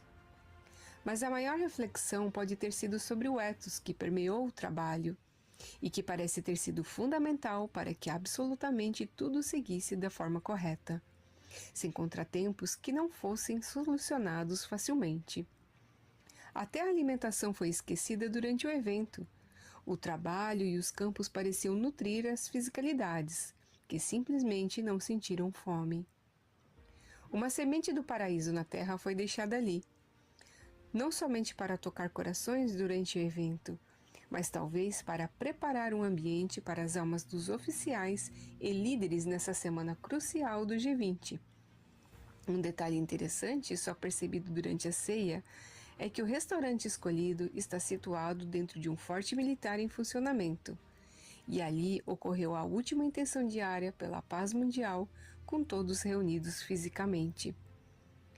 Na segunda-feira, após dias chuvosos e com tempo nublado, os voluntários foram recebidos com um lindo nascer do sol, que é a capa do ensinamento público brasileiro de hoje. Por fim, agradecemos ao Sr. Keshe pela presença sentida e pelo compartilhar com a humanidade.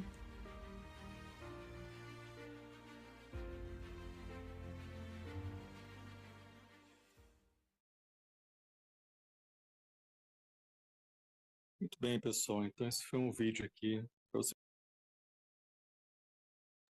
Okay, so anyone can put on these plasma fairs. You'll get support from the Keshe Foundation if that's the way you want to approach it. we can hear in the workshop what Mr. Keshe said about this conference. And let's just, again, we'll just spend maybe another 10 minutes here before we go to create the Dome of Peace. But beautiful work. And many people, even if they don't pick it up right away, I'm sure those thoughts and those impressions and what they haven't understood. And again, I've always felt, for myself anyway, that most people go through life, including myself, there's a gap or a space or something that we need to know, but we can't seem to pick it up from the matter state environment about ourselves and the way we function in so many ways. Yes, we hear from psychologists, psychiatrists, we hear from many different people explaining man, his physicality, his emotions, and the rest. But I think with the Keshe Foundation explanation, it really fills that empty hole of searching for something that you know belongs to you, but you don't quite understand what's missing there. And as Mr. Keshe said, our creation did not come with a manual. Apparently, the creator did not include the manual. So this is where the Keshe Foundation is really opening all of this up for all of us. So there's two short clips here, and let's just go to this, make sure I'm sharing it. I wasn't. But this is, again, from the workshop of the 564th Knowledge Seekers Workshop. And this is where Rick had a bit of a problem with his computer, do but have the it worked out. presentation with Raphael and the Brazilian crew. So perhaps it'd be a good time for that, and there'll be a couple of other questions as well after that. Yes, I stop sharing. Go ahead. I don't know if in his talk he gives you a background to the conference. Does he do that? Yeah, somewhat. Let me get that ready here. This is a conference which the Keshe Foundation Brazil was involved in last weekend. A two-day conference. They gave a lecture for half an hour now at the beginning, and they had a smaller stand representing the Keshe Foundation and the technology. When you run things like this, if we know or we knew about this one, with Brazil, we have a problem. We can send you promotion materials sometimes, and sometimes products that it allows you to function and in a way to promote the technology. You can go. You want me to go mute? Yes, I can read the what Raphael has sent regarding the presentation. So this is the first image. We have, I think, 6 images, and it goes like this. Last weekend was the Alternative Therapies and New Technologies Conference in Rio, Brazil, and KF Brazil gave a talk on plasma technology on the first day. Our team had a booth where we displayed different ganses, had some magraphs, and showed some pain pens. We can see the image of the booth here. See what the next image is. I'll get that up now. Oops, wrong image. There we go. And Raphael goes on. They show some pain pens, and then we set up a 5-cup stacker unit, like what we saw in the Linz Conference Center, where people could stand in between and feel the fields. We see someone standing in between in the background here on the left, experiencing the fields. It was a wonderful experience for all the knowledge seekers, and they had the chance to share what they understood about plasma with the public. They actually paid for the booth out of their own money. It was a beautiful example of the ethos of the Keshe Foundation. Raphael gave the presentation on Saturday to about 70 people in the hall. Many people were surprised that such a technology was was existing, and they knew nothing about it. In the talk, we explained the situation with beautiful people, and one lady came up afterwards and with so much gratitude thanked us because now she understood what the true condition of her grandmother was and how they mistreated her grandmother. It was a transformation for her. Let's see if I can get another image up here now. Here we have a better example of someone standing in the fields. Okay, it goes on. During the entire weekend, we had about 200 people come by our booth and talk to us to find out more about the technology. Many people became very emotional, and several had tears in their eyes to find out more about the Keshe Foundation technology and work. And many people had powerful experiences standing between the stacker units. One man stayed in there for 30 minutes and didn't want to come out.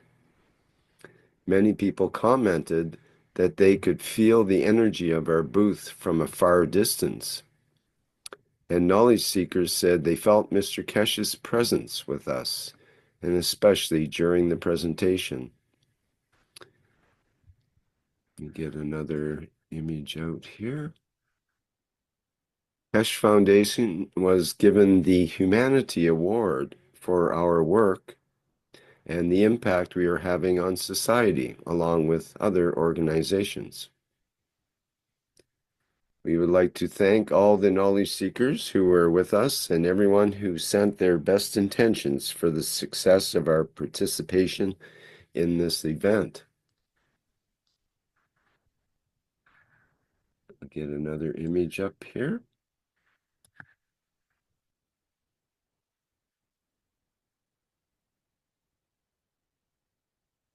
During the Friday public teaching of Keshe Foundation Brazil tomorrow, we will talk more about our participation in this conference, and everyone is invited to join us. Okay, something has happened to my mouse, which can no longer select anything on my screen. Oh, well, we might be stuck with Raphael's happy face here for a bit. Bear with me a second here. Maybe you need a cat to get your mouse moving. While Rick is trying to find the mouse working, it's nearly exactly 5 years since we've been to Brazil. And it's amazing what Rafael and the Keshe Foundation team in Brazil have achieved in teaching and literally spreading the knowledge. And we wish them all the best. They're most probably the most active group in their own way in public. And they operate a very deep way within Brazil.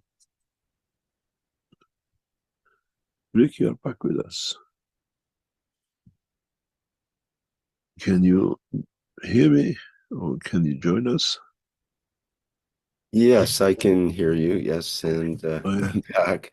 That was a very strange complete system crash on my computer. Then I had a really hard time restarting and everything. It's worst I've ever seen, I think. So I'm not sure what happened there, but okay, we had before I was so rudely interrupted there. By the computer and the mouse? Yes, the cat and mouse games that are being played in the background, probably. Yeah. In any case, I was going to show the picture here for the Friday meeting for the Brazilian public teaching in the Portuguese language with translation in English. And that's Friday, that is tomorrow at 11 p.m. Central European Time. And you can go to Zoom ID 760-635-481. And apparently you can use the insignia on the screen to zero in with your iPhone and take you there automatically, I believe. Such is the wonders of our modern technology. So, what else can we say about that? That's with Rafael and the Brazilian Keshe Foundation team. So folks in the public are welcome to attend that. And I guess that's all we can say. It was a very successful convention that the Brazilians had, and we congratulate Rafael on his success with being awarded the prizes that they were awarded as well.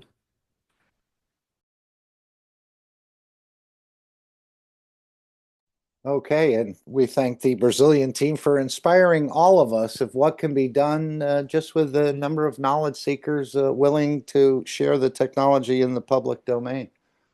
So it's very beautiful, very inspiring, and we look forward to more of these. Of course, they're in a way at the local level. Mr. Keshe is operating on the international level. So we have two strengths, and they're coming together and creating this beautiful dome of knowledge and peace. And I think that's where we'll go next. Unless someone, Claudia or anyone else would like to share anything, maybe you have some more insight on this, Claudia, or anything you'd like to share, or anyone else about this. But I thought it was very inspiring to see this work done in the public domain. Again, I don't think they taught anything specifically other than to refer you to the Keshe Foundation website or the stores where you can take advantage of the offers and really professionally made Keshe Foundation products that are approved by the Keshe Foundation. I was surprised to hear that they had a bit of competition, that somebody, is that right, that they were selling products at this healthcare fair, supposedly by or representing the Keshe Foundation, which, as Mr. Keshe said, unless it contains the logo of the Keshe Foundation, beware, because a half a doctor, in a way, is a threat to life. And the knowledge seekers are that half a doctor, in a way, at this point, as I understand it, where you try to build systems with all good intentions, but you don't have the full knowledge of knowing all the interactions of what's going on. So just be careful and try to purchase only Keshe Foundation certified products if you're going to. And just because you see something offered at half of the price or, you know, 3/4 of the price, that doesn't mean it can function in the same way. And this is what I mentioned earlier about what Mr. Keshe said about the GANs made for paintings or other things. He said when our team or Mr. Keshe makes the GANs for such applications, they work better. And this is why the knowledge, he said there are some fundamental things. Apparently, he doesn't want us to be aware of it or to discover it on our own. But he said there's certain little things and little twists and other things you need to be aware of when you're making such a product to get optimal results.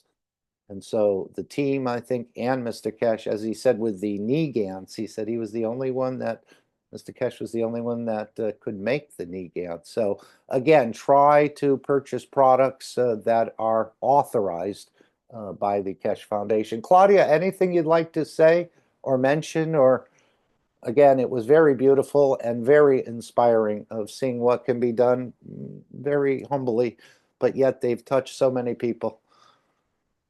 Yeah, Mark, I think it was very wonderful, this meeting. Some of knowledge seekers couldn't be there in Rio de Janeiro, but they helped in another way.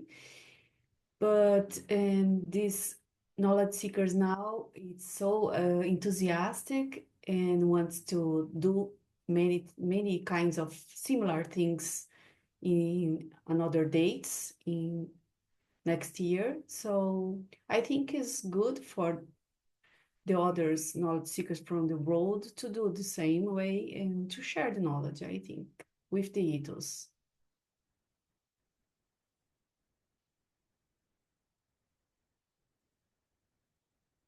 Absolutely. And more will be coming out. Are you planning on winning the award 2 years in a row? Wow. Let's just see here. I think we can go. There was a couple other clips, maybe to 240, 202 has one of them, and 240, I think, has perhaps another one. Let's just see if we can just find that. No, this is not the one I'm exactly looking for here. There was a couple of other beautiful pictures of Raphael speaking. I'm just looking for that right now. Maybe yeah, here it is. Okay, let's just spend some time. Okay, here's the booth again. We saw that. That they could feel the energy. Let's just, Conference, and everyone is invited to join us.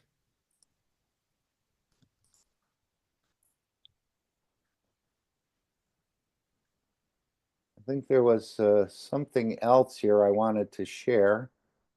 And I'm just looking at the, well, maybe I think that could have been, okay, I think that's in Understand the same thing. Let me just go back to the Keshe.Brazil or KesheBrazil.com, and this is where I've taken the clip, but let's just go and see. Raphael was, yeah, here's another one of all the beautiful knowledge seekers at the booth. This is either, I guess it's after the award was presented. And let's just take a look at Raphael in a way. Looked very similar to Mr. Keshe doing this presentation. Let's just see if we can find it. I think I've got to scroll down. And there was a lot in there again. And we've heard some beautiful testimonies. Yes, here's Raphael presenting. Muito obrigado aí a todos vocês aí pelo empenho. This is where he was sharing with the principalmente o senhor Keshe, que presentation. tem dedicado toda a sua vida em benefício de toda a humanidade. Muito obrigado mesmo e tenham uma boa noite a todos e tudo de bom. Obrigado, John, pelo seu relato. É legal ter um relato de alguém que estava longe e sentiu isso também. Obrigado pelo relato. Deixa eu traduzir agora para o inglês. So, what John was sharing here, he was saying that he was not present in person there at the conference, but he felt something very interesting because the 2 days of the conference, he was feeling this strong energy, and all the time he was trying to put his intention to create this field to connect with us there at the conference. And all the time, for example, it was something very interesting that was like a proof that he was very connected with us. Every time he was open the YouTube, it was showing to him something about the conference there in the YouTube. So always the first video was something about the conference. And also he listened our talk live because we broadcasted live in our Instagram. And he was feeling very strong the feels of all the people that were present there, all the knowledge seekers. So he was saying, sharing with us here that he was feeling very strong. This fields coming from Rio in these 2 days of conference, and we want to say thank you for this and for this to be part of this also, even by distance. So they released a lot of knowledge and a lot of free plasmas, and I'm sure it touched many, and many will go and start to pick up this knowledge or pick up this flower. And again, it's all about what it means to you and not so much anyone else. And this is the beauty of the Keshe Foundation knowledge you take from it, what your intellect allows, and the way you interpret it and understand it. And we keep being reminded that there's no peer review within the Keshe Foundation, and you take from this knowledge what befits you and the way you understand it. And of course, we're all developing and maturing at different speeds and strengths within the Keshe Foundation.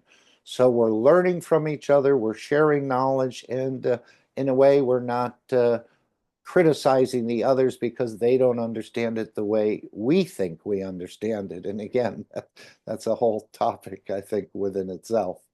Any comments or thoughts? So again, we can do this in the United States, we can do this in Canada, Mexico, Germany, anywhere.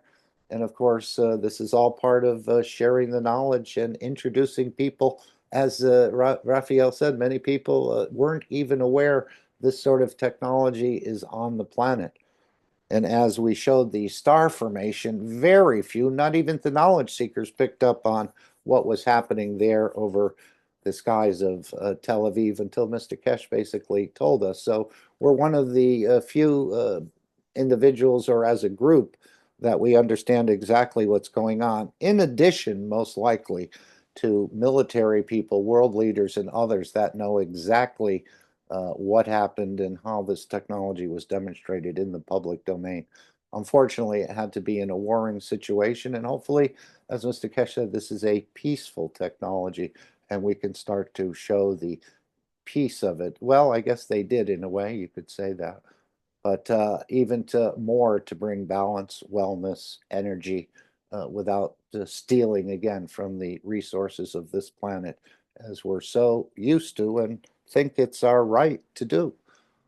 So thank you, Raphael. Thank you, Claudia, and all the Brazilian. We saw Christiana, Josepha, Alexandra. I'm starting to get a little bit more familiar with the names and the faces. But it was almost like when we went to a couple of these conferences, it was very beautiful to be with the other knowledge seekers, to meet them, be part of a seminar with Mr. Keshe, and it was all very peaceful, calm, and balanced fields that I noticed in all the interactions, whether it was during the day or at night, but everybody was just super. And we're all connected to one another, even though we didn't reach out to the public so much in China or in Manchester or in London. As Mr. Keshe said in London, that the monarchy took note of what was going on at that Queen Elizabeth II Center. And I'm sure in Brazil, those who are in authority positions and know what's going on have also, in a way, observed what this conference was, because the Keshe Foundation is quite, what can I say? They're being observed, but yet they're also, world leaders are fascinated as well with this technology. So there's a lot of interest, I think. Again, maybe just sharing it among themselves, but we know it's going to open up to everyone. And this is just part of the process. Thank you all from Brazil, and we support your work. Let's go to the Dome of Peace if we can. Anyone have any comments or thoughts? Let me just share the screen properly. And of course, we're on a regular basis, we're creating the Dome of Peace. You can do it once a week. You can do it once a day. You can do it once an hour. You can use the plasma water, or you can use the energies of your soul, or you can use one in conjunction with the other. And I think this is the path Mr. Keshe has laid out. Something for our physicality to do is to release the GANS waters, and something for our soul to do as we use the collective power of the souls. But the first step is to release GANS waters into the environment, which brings a balance. They seem to know where to go and what to do. And we do that on every Sunday at noon and 18 p.m. CET or CEST.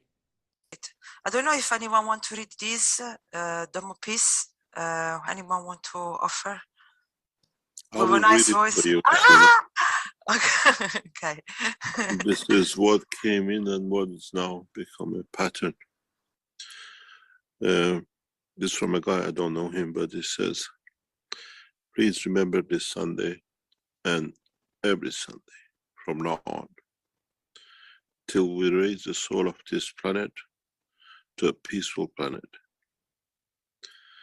Keshe Foundation knowledge seekers worldwide will spread the gas waters around the world at 12 p.m. Central European Time and or 18 p.m. Central European Time every Sunday at the same time as they choose which time to suit them.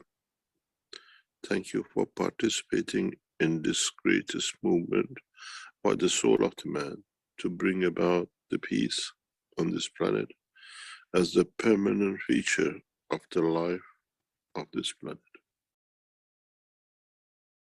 And again, you may think releasing a simple water couldn't really do anything, but these waters contain fields, and these fields know where to go, what to do, and to bring balance into all situations. And of course, they're used to connect wellness centers together. So I think in a way, they're sort of laying down I don't know exactly, some sort of the way it's been put into the fountains in China and other places around the world, in Brazil and so on. All these waters are mixing, and so the GANS is in a way almost ubiquitous. And Mr. Keshe indicated at one point in time, this is one of the ways you take over a planet. He was sort of tongue in cheek about it, but this is all part of the process of bringing peace. And then we go to the second step of the Dome of Peace, which is using the power of the souls. Thank you, Stefania. And let's see if we can, properly sharing. I seem to have to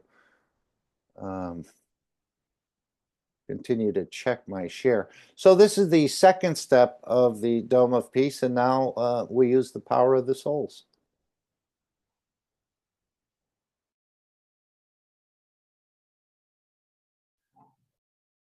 Anybody wants to read the Dome of Peace? I mean, beautiful souls. Here. Okay. I'll read this beautiful presentation of Dome of Peace. And the Dome of Peace is already here. All the knowledge seekers, truth seekers, lovers of humanity has built it in a way, spreading the guns, loving each other as shareholders. So I will read this as please remember, every Sunday from now on until we raise the soul of this planet to a peaceful planet, Keshe Foundation knowledge seekers worldwide will spread the Gans waters around the world at 12 p.m. CET and or at 18 p.m. CET every Sunday at the same time, as they choose which time to suit them. Thank you for the participation in this greatest movement by the soul of man to bring about the peace on this planet as a permanent feature of the life of this planet.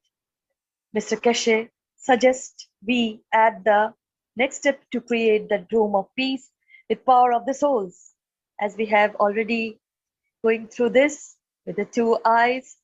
And we ask you to spread the Gans waters each Sunday. Now we give you a new path. Now try to unite each other's souls. Try to elevate the souls of humanity, soul of humanity, through your own soul to a level that no one can touch, the embodiment of the human race. So beautiful. Choose a time where all of you come together on the soul level in a state of inner calmness. At that time, don't spread the water of Gans, but spread your soul. Unite, and in time, we will make a new race out of the soul of man. And then, instead of doing it once a week, do it all the time. Every Keshe. Thank you. Okay, thank you again, Shweta. And now let's, if we can, we'll just take, let me just bring that background up if I have it. And here it is. We'll take 2.5 minutes. And again, we'll use the power of the soul to elevate humanity as a collective, especially the creating conditions for the world leaders and the religious leaders to sort of start recognizing what they've been doing and what they're or what they have done and what they're doing to humanity as a whole. So we can use our souls to create conditions that will allow them to, in a way, self-realize. Very similar to, in a way, I don't want to use this example, but when the Keshe Foundation actually ran some tests in an orphanage. And these children were being taken care of in the orphanage, and many of them were not self-aware. They were what they call incontinent. They didn't use the toilet when they needed to. And so as the tests continued, as I understand it, the self-awareness of the orphans in this particular facility, everyone became more self-aware apparently, And the way they judged that was the amount of diapers that were used in the facility had dramatically decreased, meaning whatever elevation or self-awareness happened there, they started to use toilet when they needed to, and not just allow it to go, in their clothes and the rest of this. So in a way, we're doing the same thing with the world leaders. We're helping them to become self-aware of the problems that they probably think it's their right to do, or they're not even aware of it, or as Mr. Keshe said, their position is so low in a way on the soul level that they don't know any other way of operation. So using our souls, using the power collectively of our energies, our centers, we can make or change the conditions, allow these people to become and to realize what they're actually doing with their position and their power that they have. So let's just take 2.5 minutes now. I'll start the clock, and we'll return in just 2.5 minutes. And that's all it takes. As Mr. Keshe said, we can do it more often, but you don't need to spend a day doing it or an hour. Even if it's your choice to do, that's fine. But as he said, with the transmutation, it should happen within the blink of an eye in so many ways. And so sending collectively our energies also happens instantaneously, that we create a new condition for them to become self-aware of their behavior in so many ways. And as we know, the souls will decide. So let's just take 2.5 minutes now, and we can start now using the power of your soul to touch or to create new conditions for these people to, in a way, change their path, change their direction. Thank you.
And thank you all for participating in this process. And if it's something you'd like to continue with, the Universal Council, which is part of the Keshe Foundation, the Keshe and the Universal Council family, um, invite you to unify at the soul level every day at 9 p.m. Central European Summer Time or Central European Time for the elevation of the souls of all leaders and the soul of totality of the Keshe Foundation, creating peace in everything that exists.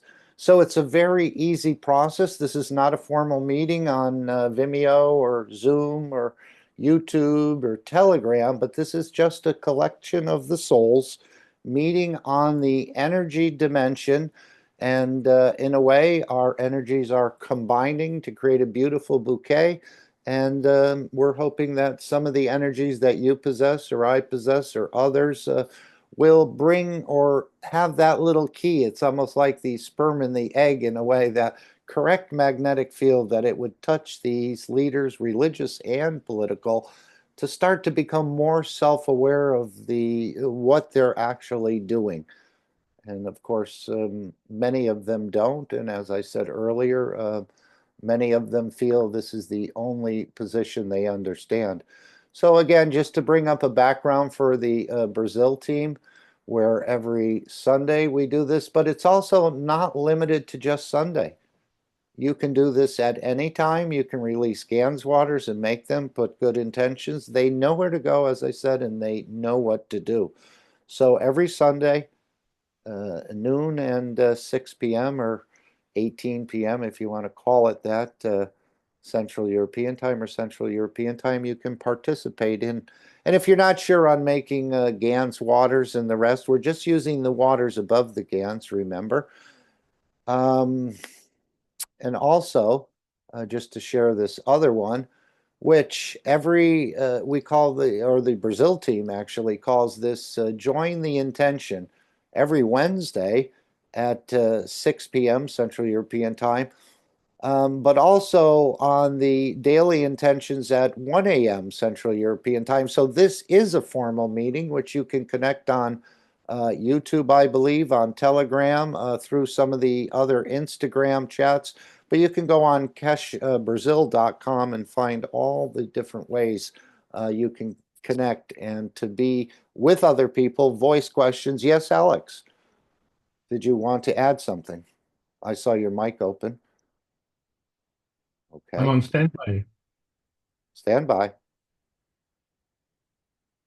You said you're on standby? Yes. Okay. Okay. You mean to bring the presentation? Yes, we know. We're getting there, but I thought maybe you wanted to make a comment here. No problem at all. We're ready to move with you, and looking forward to you sharing more of this knowledge of the Keshe Foundation and how you understand it. And again, it's all beautiful the way each one of us can explain what we think we understand about this knowledge. But I know there's a lot more to go and to understand. So thank you all. And I think it's time we move into the next presentation. Let me just, I think Alex will be playing the disclaimer again, which is important. And again, listen for that disclaimer. As Mr. Keshe said, it's beautiful every time he hears it. It's what befits you. It's what you take from this knowledge and how you understand this knowledge. So Alex, looking forward to your teaching, and please take it away. Thank you. And thank you very much, Mark. I really appreciate all the work and effort that you've done to bring us all to this stage. And I want to welcome everybody to this meeting. It's a very important meeting, as I've always said, because we are the third in a row here. We have the Knowledge Seekers Workshops on Thursday, the Brazilian team on Friday, and here we go. So we just have to do this business. So please stand by. Disclaimer. The information and education material contained herein is meant to promote the general understanding and dialogue of GANS processing. Such information is not meant or intended to serve as a substitute for a healthcare professional's clinical training, experience, or judgment. For patients and individuals, such information is not to be a substitute for professional medical, therapeutic, or healthcare advice or counseling. For medical issues or concerns, including decisions about medications and other treatments, readers, viewers, listeners should always consult their physician or, in serious cases, seek immediate assistance from emergency personnel. Prescription information, procedures, and use of medical devices information should be undertaken only by properly trained and certified medical personnel. We specifically disclaim any warranties, express or implied, including implied warranties of merchantability or fitness for a particular purpose. Such information is provided, as is, and is believed to be accurate at the time of its publishing, but it is the viewer's job to evaluate the accuracy of any information found in this presentation. Every case presented is of their own experience, applied by themselves for themselves, and it applies to their case only. Every person experiencing health problems should seek professional medical advice and consult their course of treatment with a doctor. The processes of plasma balancing described herein are a natural process which supports the body but does not replace medical advice or therapies one is already subject to.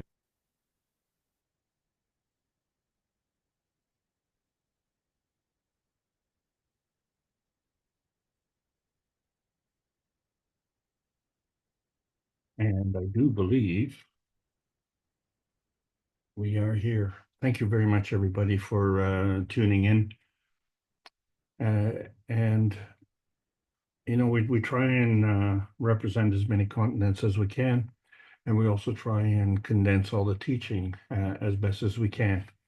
But it's a challenge, and as such, we try and configure it in such a way that even the mature students can benefit from different ways of explaining it to the new students, and for the new students to at least to be able to come in and make some kind of semblance as to what's going on. This is the Keshe Foundation American Knowledge Team meeting in 2024. And as such, we would like to welcome everyone to the Keshe Foundation Spaceship Institute teachings on plasma science. Yes, we are proceeding into the advanced transmutation. Today's subject is the Z-axis sphere. My name is Alexander. I am from Canada. It is November the 17th of 2024. This is the Keshe Foundation North America Plasma Education Series.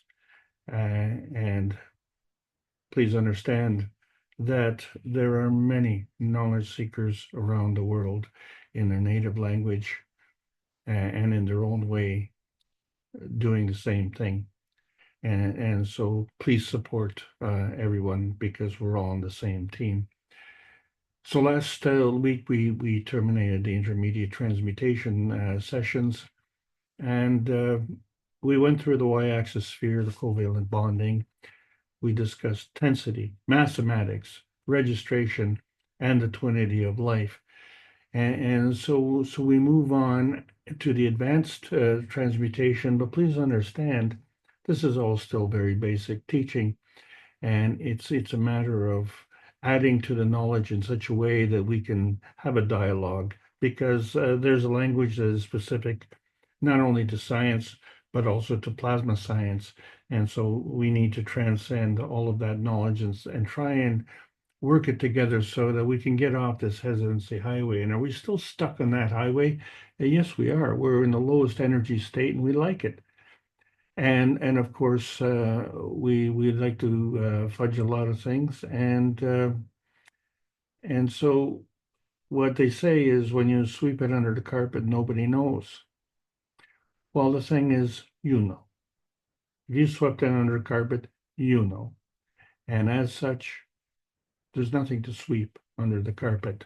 What we need to do is we need to search for outer space and lay a nice clean carpet to the plasma highway, to our pie in the sky. But is that what we want? We just want that little pie in the sky. And why do we just want that little pie? And as Marantava Keshe has laid out in his 3 books, starting with book number 1, The Universal Order of Creation of Matter, where we bring together the matter state, the dark matter, and the antimatter, and discuss that and how that is the universal order of creation. And this creation leads to another creation, and there's a connection. As in book number 2, we see the structure of the light. And so if there's a connection, then there must be some kind of way of communicating between those two. And then how does one become two? And so that leads us to looking what happened in the beginning. So we see that the neutron came before the atom, and it also came before the PM tick. Because from the division of the neutron into the electron-proton combination, we created a PM tick. And so that was discussed in book number 3, The Origin of the Universe. And so where one begets two. And so this is how things grow. And we need to grow as well. It's something we do every day, whether we want to or not. It's not a matter of a choice. It's already been made for us. We just have to realize that this is an ongoing process. And this planet is going through a growth stage as well. And since we are on this planet, we've tried for 352 weeks with the Universal Council and Rick Raman to bring one nation, one planet, one race for justice and world peace together. And this isn't a form of total domination. It's a matter of respect. It's to understand that this planet has a dignity and that we have a responsibility to uphold that dignity, because when we have visitors, we want to be able to graciously be hosts. And you don't want to bring people into a messy house, do you? And so there are some guidelines that we needed to follow, and we found that the 10 Commandments were kind of the basic 10 Commandments. We weren't really sure if those were the true commandments or the original commandments, and yours truly has always had doubts about that. So it's quite a revelation to find out there were another 14 commandments that were missing. And so, we all have selective knowledge, we all have selective memory, and the reason for that is because it's selective to our convenience. Well, our convenience is part of the whole package, you see, because if we're trying to get on the plasma highway, that includes everything. And there's an interesting thing about everything. Everything is part of everything. So that means there's nothing left behind. And since the Creator created everything, then did the Creator create something that was worthless? Well, one of those things he created was free will. And so here we are groveling on the transmission highway, where we have frequency, pressure, and temperature. And of course, we have physicality.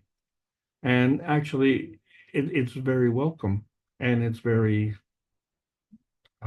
nice. It's fun. But of course, it can be terrorizing. It can be hurtful. And it can sure get ugly. And so we didn't come ugly, and we didn't come to a place that was ugly. So what happened? And this is what we had to discover as we get into the transition highway. We have to see that in order to elevate our understanding, we have to understand where we came from. And is that the only connection that we have? And if we say a connection to what? So what are the opportunities? What are the parameters? And so we start to realize that most of us have gone through life fearful to even ask those questions, okay? Because first of all, most don't want to answer that question. And those who position themselves in the position of knowledge and power, they don't want to tell you for some reason. And it's kind of strange because they're part of humanity as well. And so why would they be so counterproductive? So that's a limitation to getting on the transmutation highway. But we're starting to see the pattern. We're starting to see the way, and we're starting to see how things can be done.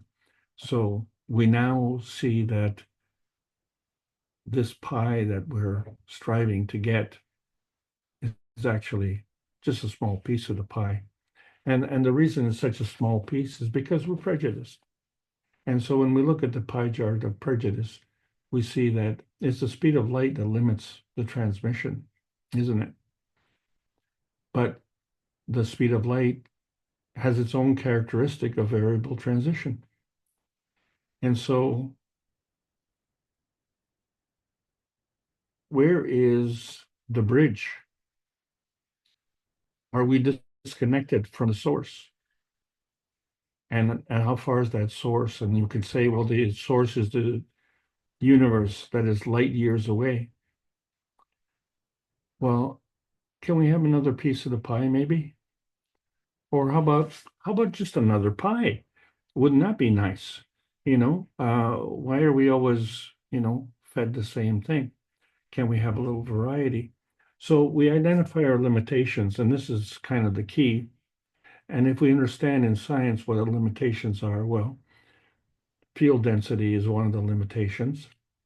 Field tensity is another limitation. Field mass is another limitation, which includes discrimination. And then, of course, there's the field-Magrav relationship, which not only discriminates as to what you are, but where you are. And then this keeps you within an energy dimension. But they're interdimensional energy fields.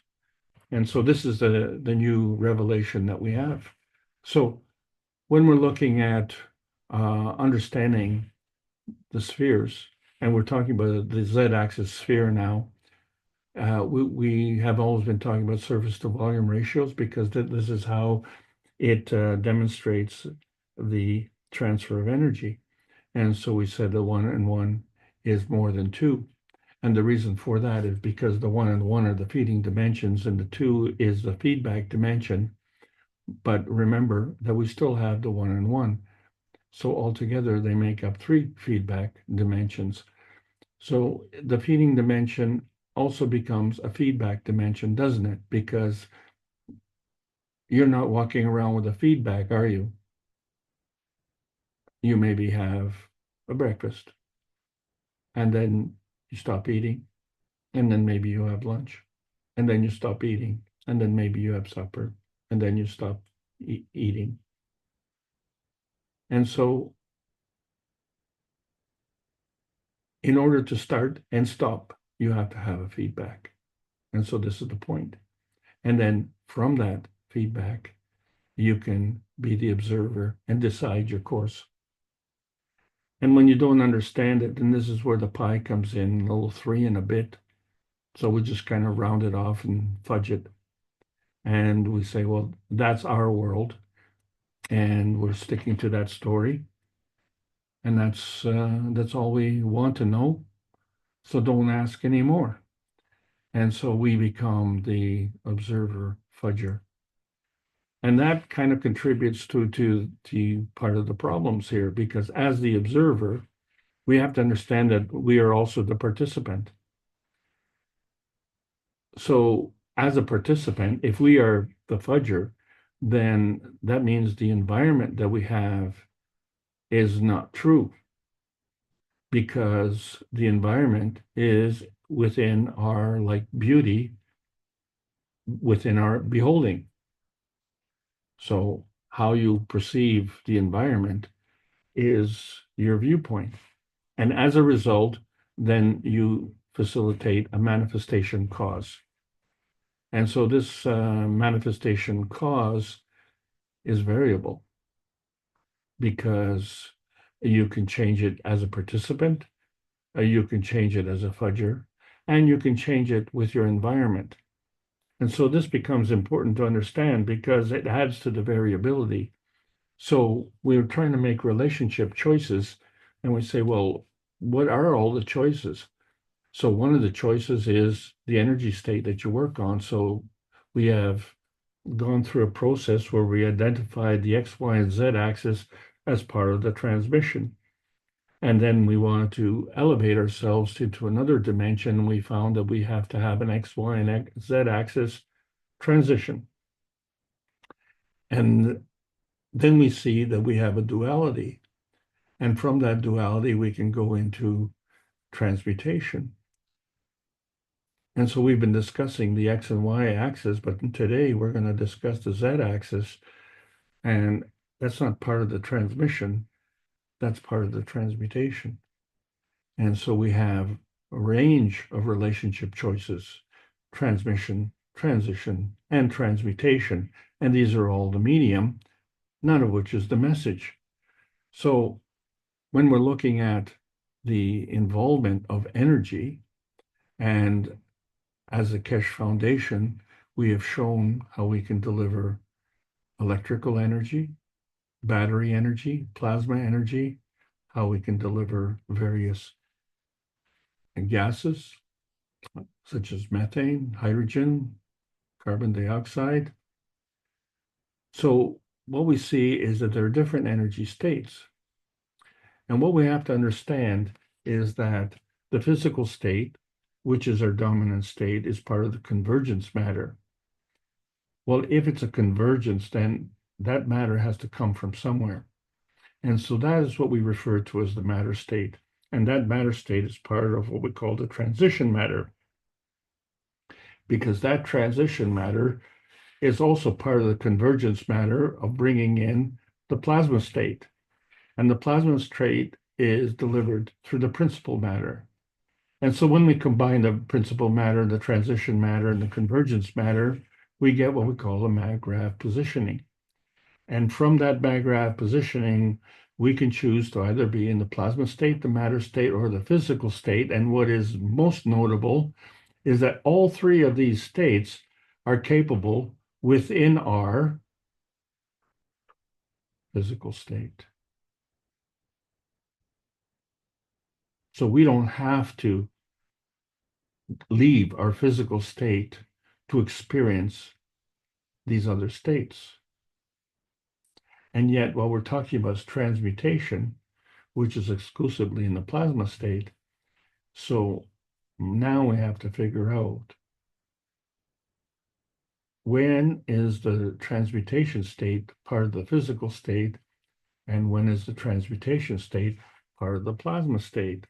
So we look at the various dimensions, and as we said, so there's transmission, transition, and transmutation. And so these are different energy levels. And as a result of how these energy levels are maintained, contained, and manifest, then we find that they have different field strengths. And so as such, when they have different field strengths, they also have different dimensions. And so we can see a transmission dimension, a transition dimension, and a transmutation dimension. And then, of course, there's a connection in between. So if we review and we see that with respect to the z-axis sphere, and we say, well, there's a physical state, so that's part of the convergence matter, and that becomes a transmission dimension. But if we go to a higher energy state, the matter state, that becomes the transition matter. So this becomes the transition dimension. But this transition dimension is also another transmission state. And if we go to a higher still, the plasma state, which is the principal matter, this becomes a transmutation dimension. And it too is a transmission state. So when we talk about these various states, we have to see the relationship. And the thing is, there's always a balance. There's a magnetical gravitational balance. We call it a mag-grav. And so scientifically speaking, there's a conservation of magnetical fields and there's a conservation of energy. And there's a balance. But in the spiritual community, there's a balance between the spirit and the soul. And so there has to be a balance there. And do we know what we're talking about? And then we look at the plasma science, and it too has to maintain a MAGRAV balance. So it adds to the knowledge, and it brings together both scientific communities, the physical science and the spiritual science. And so this all becomes part of the conservation of susceptibility. So we have independent plasmatic variables in each of these fields. And so there's a balance on one side and a balance on the other side. And so there's a susceptibility on one side and a susceptibility on the other side. And these have to work together in order to maintain this balance. So it's not a singularity, it's now a duality with two sides of the coin. But when we look at the plasmagen state dependency, we see that the mattergen is a two-way street of equality. And so what does it mean by equal? And if we look at the different energy states, say, for instance, we have the atomic state, the nanostate, or the GAN state, so we can say the one side in the GAN state is equal to the other side in the GAN state, and likewise on the nanostate, and likewise on the atomic state. But what happens if we go from state to state? Do we still have this equality? Well, yes, of course we do, because there are transfer states. These are in between dimension states.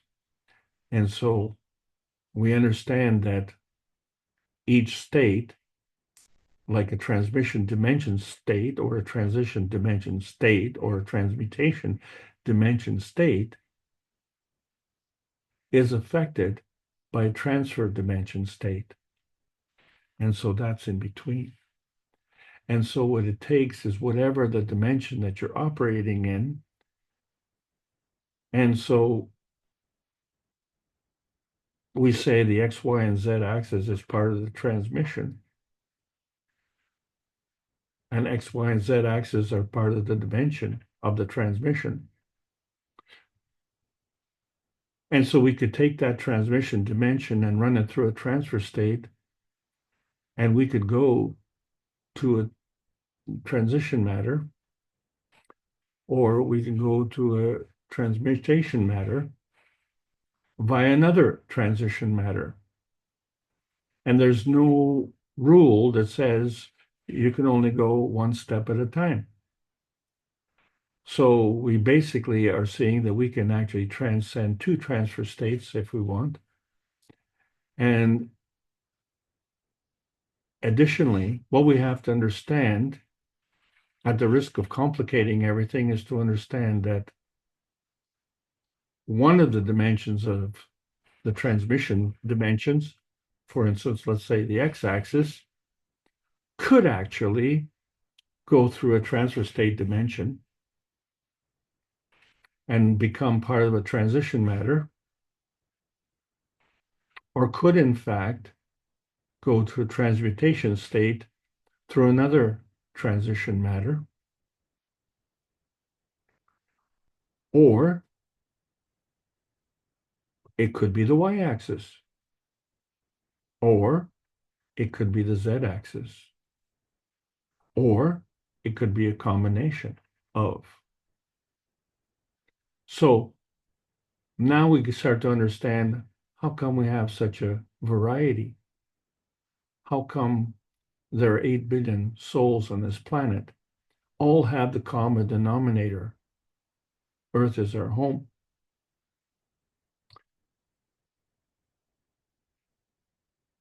But did we all come from the same place? Or Earth is our common home at this time, at this point, at this transition point? So we could have all come from different places. And one thing we know for sure is that when we leave, we're going to different places. And so what is the criteria for that? And so we go through life without answering that question. Is that acceptable to you? Or do we have to apply that answer and understand that we have to not look at today's home, because if you are a traveler, and let's say this is the North American Knowledge Team meeting, and let's say you want to go to Europe and you stay there for a month. And so you will have to stay somewhere. Wherever you stay, that'll be home. And you say, well, where's home? Well, this is my home. This is where I am. No, no, no, no. Where's your original home? Oh, the original home. Yes, yes. I thought you were just asking where my home is in Europe. No, my home is in North America. Oh, I see. Well, ask that question again. Where is your home? Oh, yes, my home is in North America. Oh, you were born in North America? Yes. And where were you born from? Where was your original home? Well, why do you want to know that? Are you prejudiced? And so we find that, yes, we are prejudiced. And why are we prejudiced? Because we don't understand that the earth is our home, and that's the common denominator, because we all chose to come here. We didn't choose to go to Mars. Why? Because we are, very easy to work with. We like beauty. We like nice things. We like heaven. And to us, earth is heaven. And so we came to heaven. So why are we making such a mess? And this becomes the question. So as knowledge seekers, we need to seek the answer. And so we have to understand how we got here, but there are many examples. So do we have to go into outer space to see that? Well, we've already discussed that. We can do this right here on planet Earth. And so we did that with the cups of life. And this was very, very important, because they weren't the cups of the pandemic. They were the cups that represented our inner space, our emotional strength. And our emotional strength had manifested itself into physical strength as well. And so we were introduced to the nanocoding process of the monatomic science. And in that process, we created a GANS. And we saw that there were two different cups, the emotional cup and the physical cup. And one produced the zinc GANS and one produced the copper GANS. And together, they were the cups of man. Together. This is a key point. And then we had the twin cup connections. And so what we found was that these are two emotional cups, because we used the emotional cup configuration and we connected them together. And so we had the twinity. And as a result, we were able to also create other GANSes, just using these procedures. And so we were familiar with the basic GANSes, as this is a basic teaching: carbon dioxide, calcium, zinc, copper, amino acid, and water. And then, of course, we've been introduced to exotic GANSes like gold and radioactive GANSes. And then we find that, well, wait a second, there's a lot more than just the GANSes that we produced. There are many Earth GANSes. And so we realize that these Earth GANSes represent, and we're talking about prejudice, the periodic table of prejudice, where we have all the details of our Earth space as we've seen on the table of elements. And so each one has a characteristic, each one has a mass, and so they have a relationship and they work together. And how do we know they work together? Because all of them are on this planet. And in fact, because we are members of this planet as well, we have a representation of all these elements within us as well. Because these details have to be friendly to us. Remember, we came to heaven. So the manifestation of the matter plasma dimensions even went so far as physicality. And so we understand that the physicality you can touch and see, but there's the plasmatic reality which you can't touch and you can't see, but there's a nearness to it, and it still becomes part of the matter plasma. And as such, it becomes part of our feedback system. And man is feedback dominant. Because what we see and what we accept is our physicality. But our physicality has a nearness and proximity to the plasmatic reality as well. And so when it's neighborly like that, it's still part of the matter plasma dimension. Remember, we are now in the 3 dimensions of transmutation. And so as such, when we're looking at the principal matter interaction, we see that the energy in the universe comes as an energy pack. But that energy pack could have different flavors. So those flavors need to be put in a package into a parcel. And so that energy parceling unit could have a lot of things that would be favorable for us. And they don't all come from the one direction. And even if they did come from the one direction, there still wouldn't be the same flavor because energy is constantly in motion. So the path that you come by, you could be coming by the same street, but you certainly won't be coming with the same traffic. And so the traffic becomes part of the flavoring, if you will, of the trip. And so if we understand that analogy, and we understand that there's many ways to come to the source, so then we can see that this is where the variety comes in. So does it mean all or none? Well, obviously not, because all of us have a common denominator, but all of us have more than just that common denominator. And that common denominator allows us to manifest on this planet. And this planet is constantly evolving. So our affinity to this planet is also has to constantly be evolving. So this is not a choice that we have. This is part of our existence. So the energy gets absorbed and the energy gets emitted, and we become part of that process. And the planet becomes part of that process. And so all of us collectively become part of that process. And since energy cannot be grabbed onto, it can only be as part of a containment. So when we see the Gans, we see that the Gans is contained, for instance, in this picture, within a glass or within a carafe. And you can see that the field is beginning to rotate. And on the right-hand side of the picture, there's a hole in the Gans. And so what we have is air.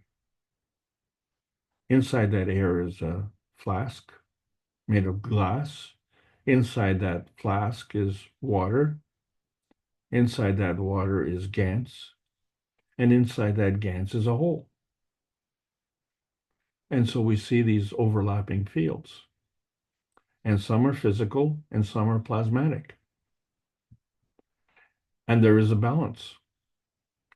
And so we can see that there's a balance between the physicality and the plasma reality. And so, of course, there's that in-between state, the matter state. And so when we're looking at the susceptibility of what is and what isn't, then we have to understand that something is always something and nothing is nothing. So something is always something as opposed to being something else. And so what is the criteria for doing that? Well, one of the things that has to do with the environment.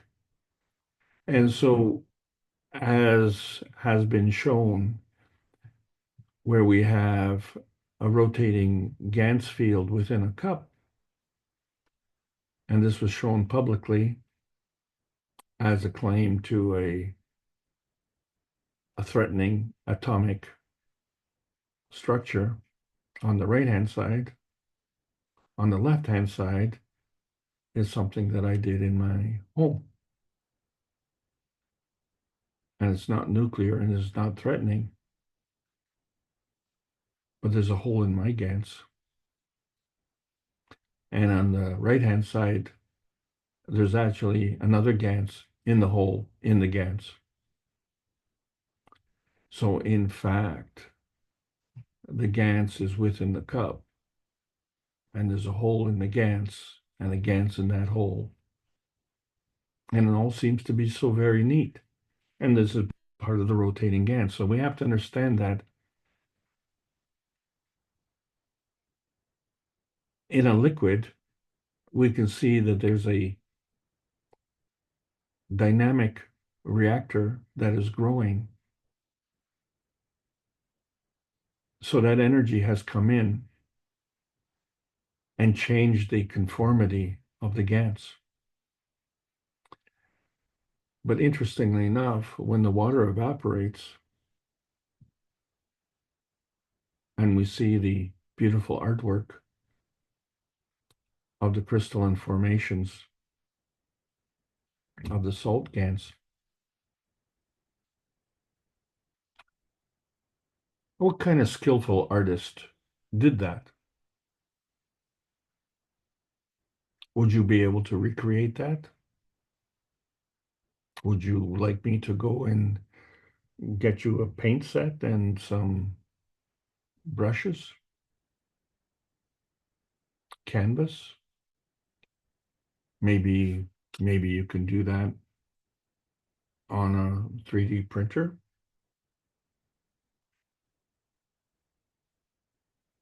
Or maybe you just did it as a dynamic reactor growth. Isn't nature wonderful? So now we understand that there's a principal energy flow, and that energy is always in motion, and it's a two-way street. And so we say, well, the two-way transmission, and there's a two-way transition. But, we see the color of our planet is blue because we're the water planet. And so we emit what we are. And what we are is a manifestation of emotion. And so this becomes important to understand, and we're going to be talking about that in a lot more detail in the coming weeks. Because this principal interaction doesn't just restrict itself to the Earth. It includes the sun. The sun operates the same way. And so we find that there's a two-way emission of intention from the sun to the Earth and the Earth to the sun. And somehow, as the Earth is rotating around the sun, it seems to maintain a consistent path. And yet there's no string attached. And so we see that that is a covalent bonding connection. And it's very strong because it can hold the Earth within its orbit.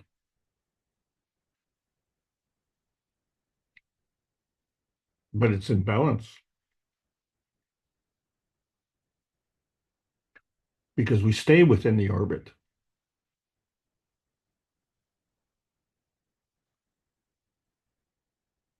So we don't come any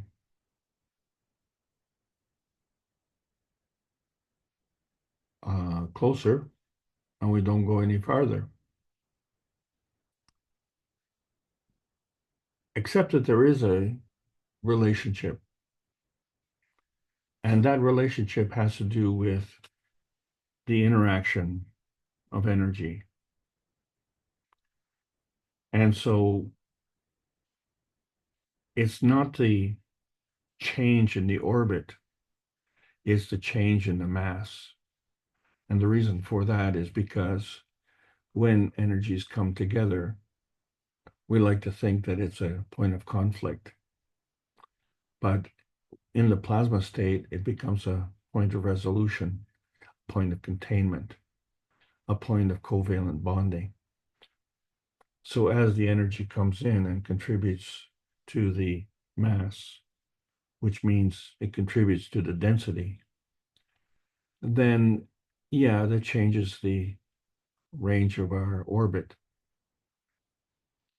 And so it's not a circular orbit, but rather a spiral. And for some reason, we see that as an energy binding, which is necessary because each of us has to have an energy binding to maintain our self-serving needs. But many choose to do this at the expense of others, violating the laws of conservation. And so those who are robbed then have the same problem, because now they want to do the energy binding, but there's a deficiency because someone stole it from them. So either they expend more energy to get it back, or they resort to stealing it from someone else. And so the domino effect carries on. And this is what we're having a problem with. So this has led to our confusion, where we don't understand the plasma rule, where the higher strength feeds the weaker strength. And so when you look at the advanced science, we see that they understand that, but it hasn't filtered down to our basic level. And so we have to understand that this conflict point becomes a point of containment, and it becomes a binding zone, and it develops a tensity. And so that tensity creates the containment. And within that containment, each binding zone has a mass.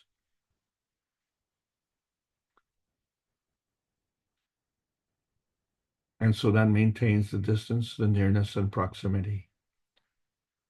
And so we can have the Z-axis sphere, which is really a conservation of susceptibility. So we've been talking about containment. And when we look at the containment of man, our containment is within our skin. So what is the content of that containment? And that content, of course, is inside the containment. And inside the skin of the body, well, we see the gans. Well, what's inside the containment of a stone? Well, there's a difference, because inside the stone is more stone. And what about the containment of a field? Well, there's a fence around the field.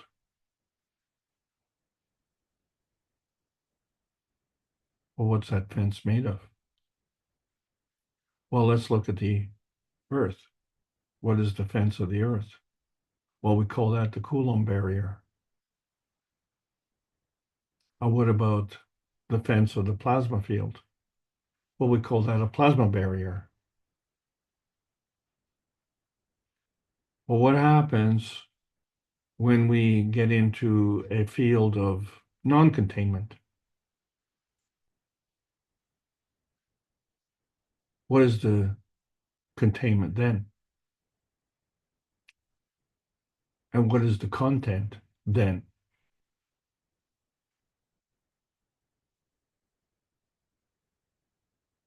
Well,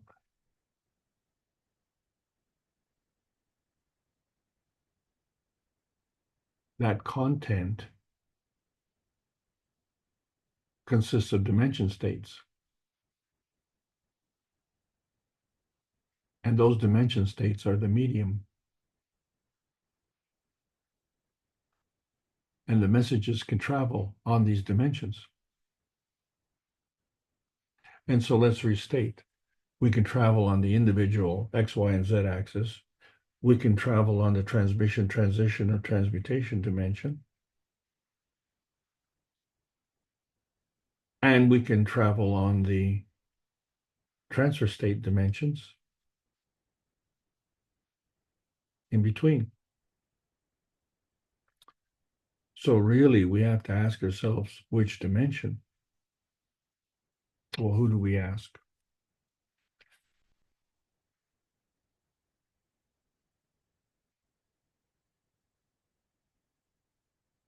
So when we talk about the bonding, this is what bonds the various dimensions together. So in the lowest energy state, we have the atomic bonding. We learned about the monatomic bonding. We call that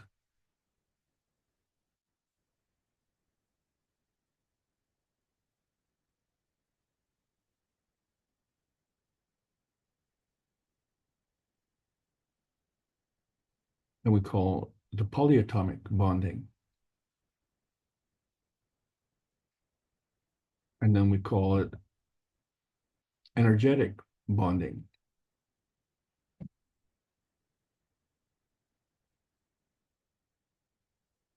Where does creative come in? If we're so creative and we don't understand it, maybe this is why we're proud of our creative of destruction. So how do we achieve this conservation? And so we have to look at the range. It could be point to point, a dimension to dimension, axis to axis, energy state to energy state, field to field, matter to matter, even plasma to plasma.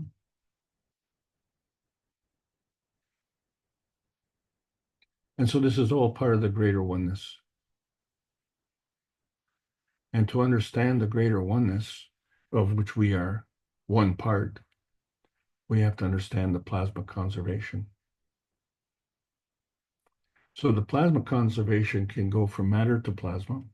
We call that creation. Or it can go from plasma to matter. We call that decay. Or it can go from matter to plasma and back to matter. We call that transmutation. And so this curvature that we're having, in the extreme, it's a folding. It doesn't have to be a completely flat folded crease. It can be a bending. And so this becomes very important when we look at the difference between what we call the animate and the inanimate world. So to create protein, that needs folding, where a polymer doesn't, it's linear. But linear is in 2 dimensions, and we're gone into 3 dimensions now, discussing how we take a pattern template like this, and we coil it, and we add a curve to it, where we take those 2 dimensions and put a gentle curve in it to give it a form. And so we create a pattern template, and this pattern template becomes a spiral growth.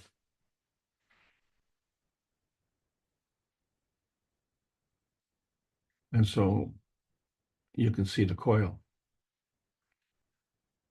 That is the energy that is applied to the pattern template to give it that spiral growth.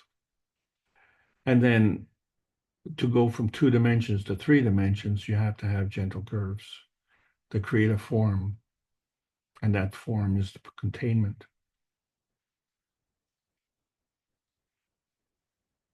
And that coiling can then continue. And as it continues, it creates a tubular form artifact.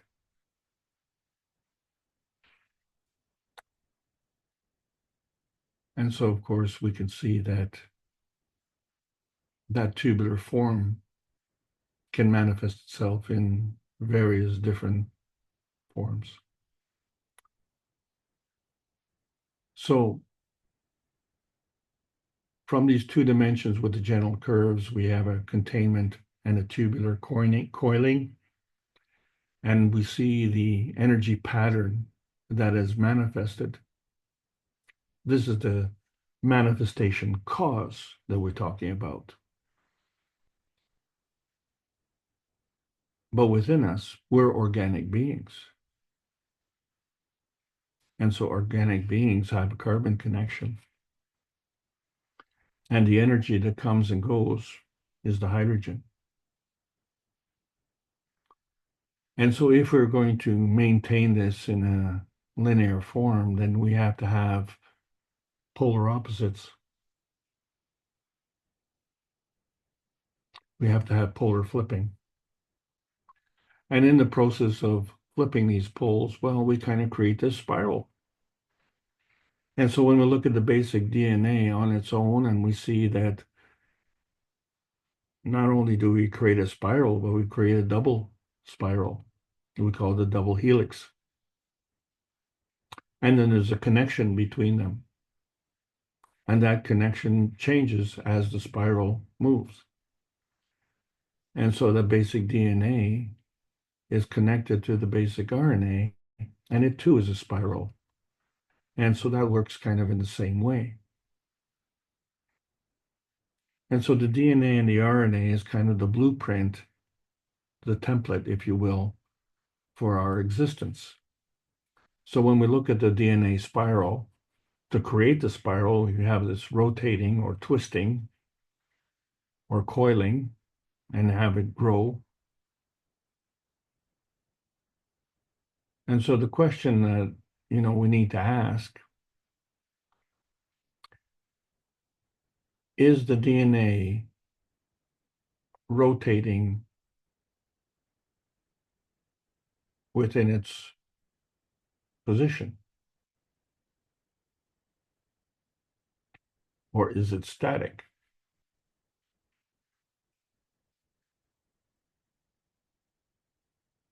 Since it's not in a physical state, in the GAN state, it doesn't have the limitation that a crystalline structure would have in the physicality. So it must be free turning. So when we look at the result, we see the DNA spiral, the tubular form, and the coiling.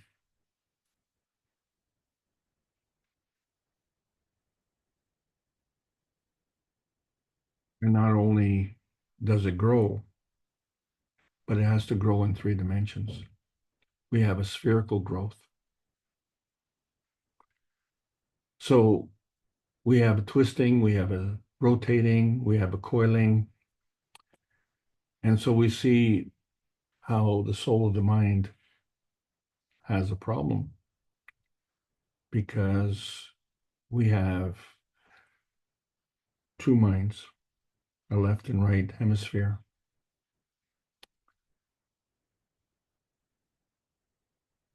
And we ask ourselves, are we in 2 camps? Because somehow these 2 hemispheres of the brain cross over into the body, and they work totally differently. When I say totally differently, the blood, which carries the emotion, travels within the body, but it travels around the brain. And so to be able to convert in that methodology, it has to rotate, it has to twist, it has to coil.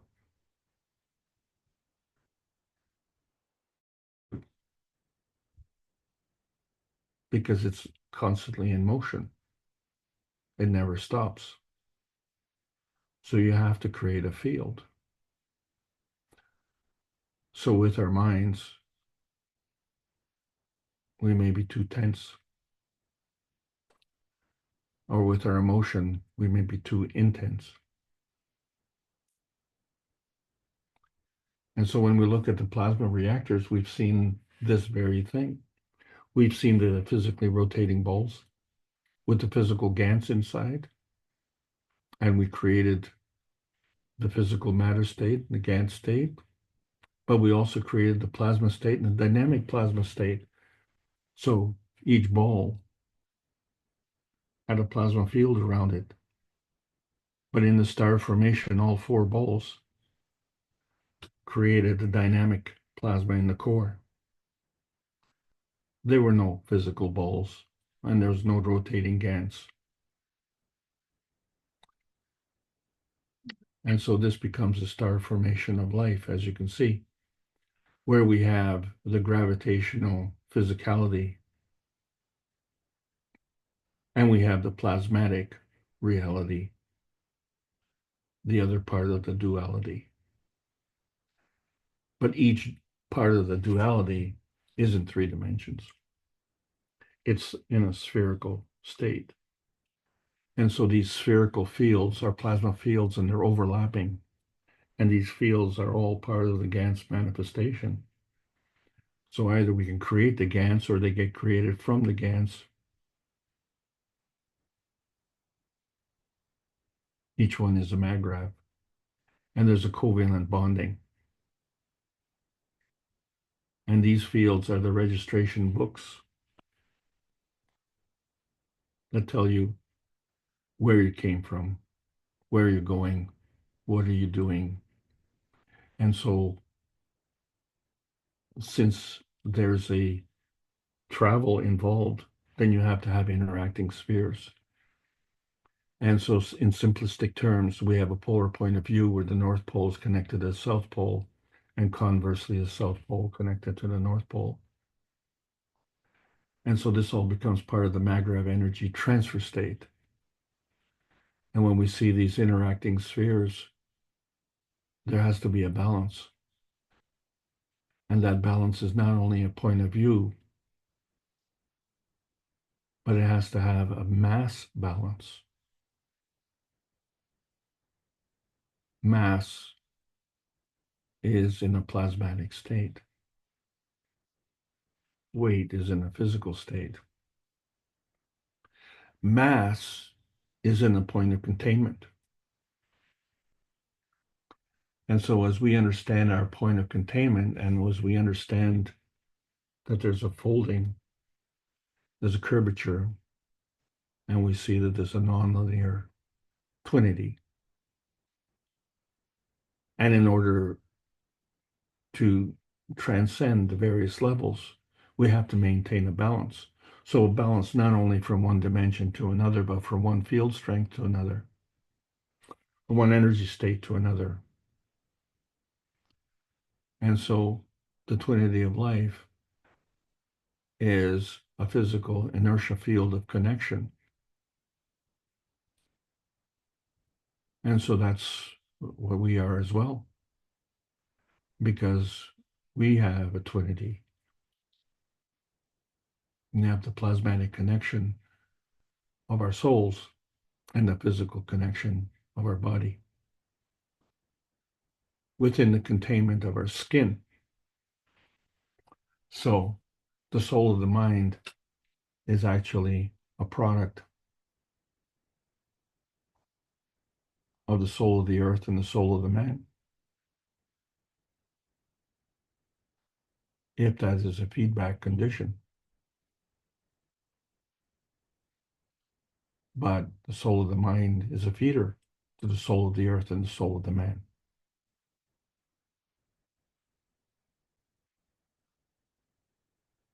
And manifests a soul of physicality. From there, we have the physicality of man. But the physicality of man cannot manifest until we have the physicality of the earth.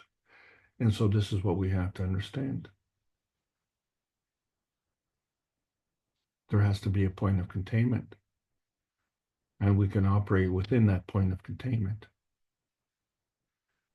And so the boundary layer, the skin, if you will, of the soul of the man and the soul of the mind is a supragranular layer, which is purely plasmatic within the skull, within the containment of the blood that circulates around the brain. And within is what we call the gray matter, the brain itself, of which the major component is the calcium GANs. So we're starting to see how things work. So we talked about the MAGRAV state, how it went to the nano state, the monatomic level, the GAN state, the polyatomic level, the plasma state, that being the field state. And as we say, these are all fields of containment. Well, what happens if we go one step beyond into the non-containment? And what about on the other side? Are we stuck with the Coulomb barrier? Or what happens there? How do we maintain that balance? Well, obviously, we have to transcend that as well, don't we? And so we discovered this in the Sanya conference because we were able to produce gold GANs there, among other things, and introduce the world to the new plasma technology, which took into consideration the laws of conservation. So as we understand it in basic physics, the path link and susceptibility, where the magnetical forces of the emission of attention are balanced out by the gravitational field forces by the emission of retention. And so this interaction creates the emission of the intention, and that affects the nearness and proximity. So the covalent bonding of fields is contained within their tensity and mass, as we said. But you see, the registration is of the wishes of the creator. And so where do we fit in? And if we're in the vision, the plasma vision of the field of the creator, then we become the creator as well. And we too can go one step beyond. And not just in one direction, but in both directions. And so if we're going in both directions, when we talked about the y-axis transmutation dimension, and we've seen the pH of the twinity registration, now we have to move that x-axis, and we have to move that y-axis. And create the z-axis transmutation quadrants.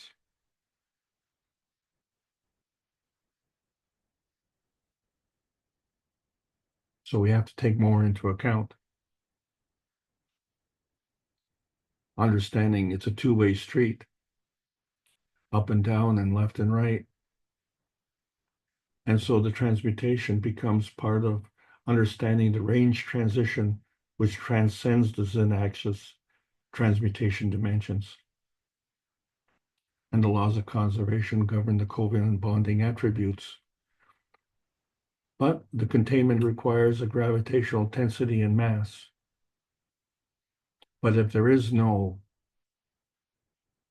containment, then there is no tensity and there is no mass. What happens then? Well, the fundamental rule is that the soul of man cannot be abandoned. And as such, we have to understand that now we're in the post-March 15th of 2024 era of choices, where we have a new selection process. And that process will continue because, remember, the Earth space, that bountiful space, that beautiful space, we came from that transmutation space in outer space.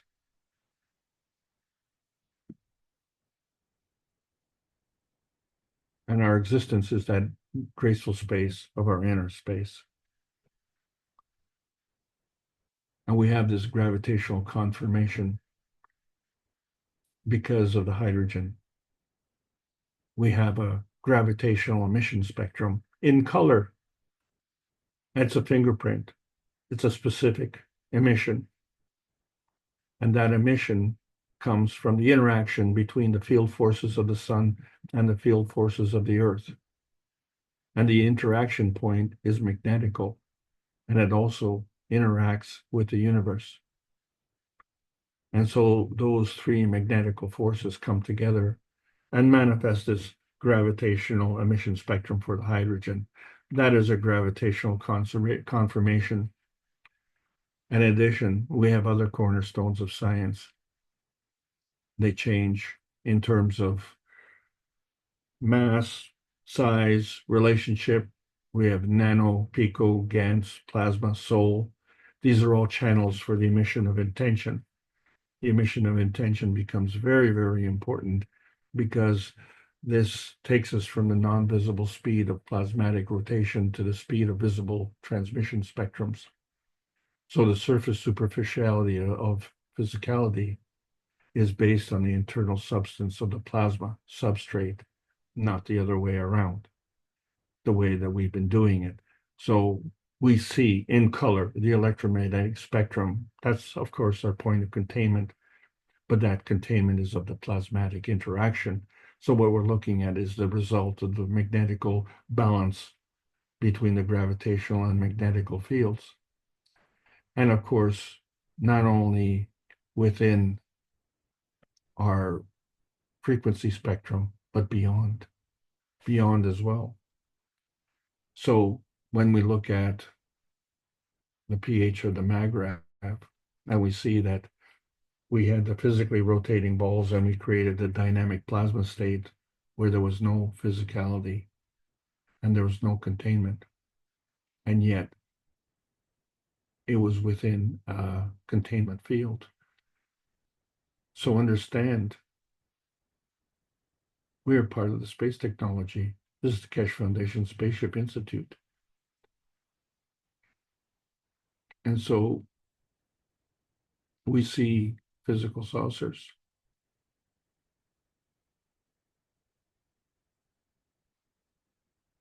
We also see partial spheres.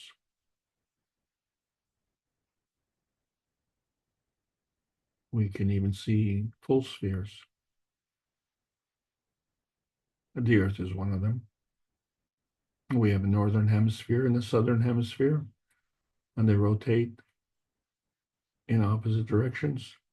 And yet the Earth rotates in one direction.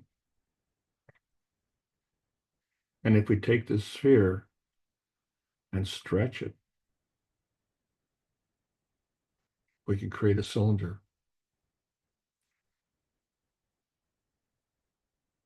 A space cylinder.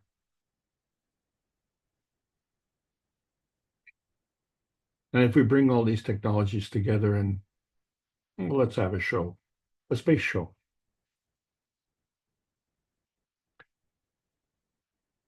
And this is one thing that we're going to have to get used to. The new space show.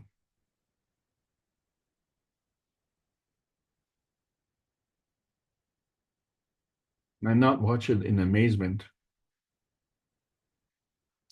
and not watch it in fear, but watch it as a homecoming. Because we're all part of the peace process. There are many points in the field strength of the dove. And so we are continuing with the transmutation training sessions, the nutrition and wellness sessions, starting in November, carrying on to December and January. So please join us. And of course, we are proceeding with the new plasma research, the real advanced science. Join us there as well. And seek the greater oneness as we've been trying to for 564 knowledge seekers workshops. That's 564 weeks in a row. Presentations of Rick Raman and Maren Keshe. Not only to transcend the limitations of nuclear science, but to transcend the limitations of matter state nuclear science. To understand that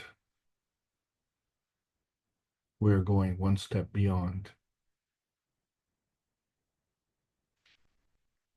We are talking in the present. This is the Keshe Foundation Spaceship Institute, Teachings of Plasma Science, welcoming all the beautiful knowledge seekers learning about the new selection process of the new plasma science. So World Peace Treaty, sign it. Sign it with meaning, sign it with intent, sign it with your pen, and display it proudly and sign it with your soul if you haven't sold it. So we can ask, is man the reactor of a three-dimensional transcendent universe? We know there are no straight lines through the field transmutation. Well, can man go into outer space without a peace stone? And how can we transmute through the dimensions of history? So we look at the sphere creation because it combines the x-axis, y-axis, and z-axis dimensions. And so the partnerships of curves and beauty is what manifests the physical transmission dimensions. Yep, very simple. The plasma science needs to be delivered daily via the peace stone in exchange for peace on Earth. So welcome to the new outer space age. That's the end of the class, and I hope you enjoyed this session. Thank you so much. And thank you again, Alex, for presenting and sharing some deeper understanding with all of us. We can see if any of the participants has a question they'd like to ask or a clarification.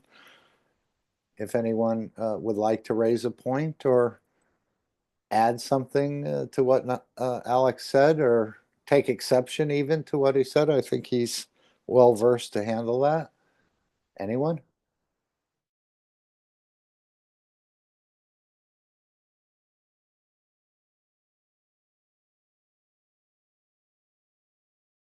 I was thinking, Alex, maybe these research centers are getting set up for government officials like NASA and other officials who want to sort of move out of the black budgets and the rest of these and go into some sort of peaceful research in a way that will elevate humanity.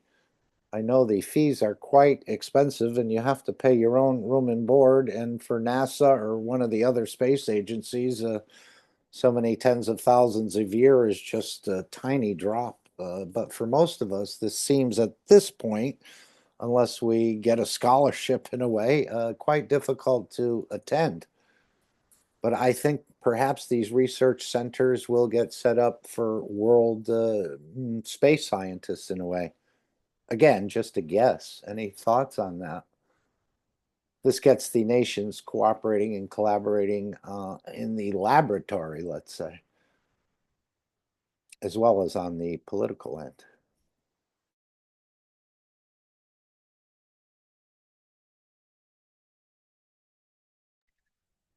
Open the mic.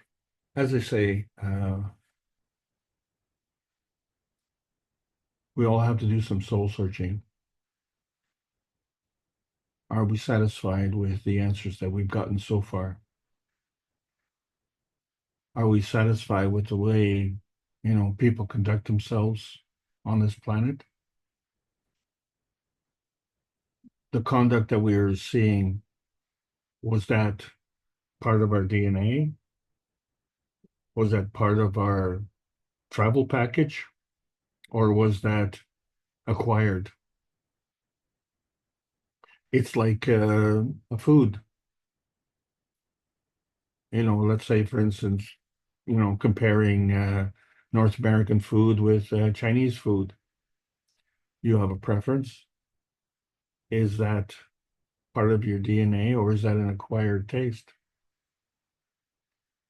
So let's say, or an example for me, I live inland and I thought, I knew about seafood, but then I spent several weeks by the sea and I tasted seafood.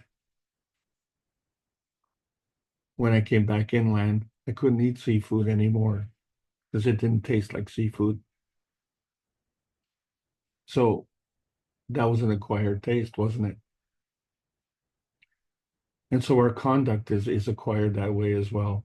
So if we are respectful, if we're respectful of the earth, then we need to be respectful of ourselves first.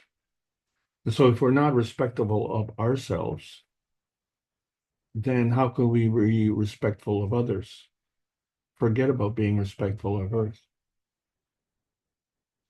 And if that's what we are reduced to, then the question becomes, what are we doing exactly?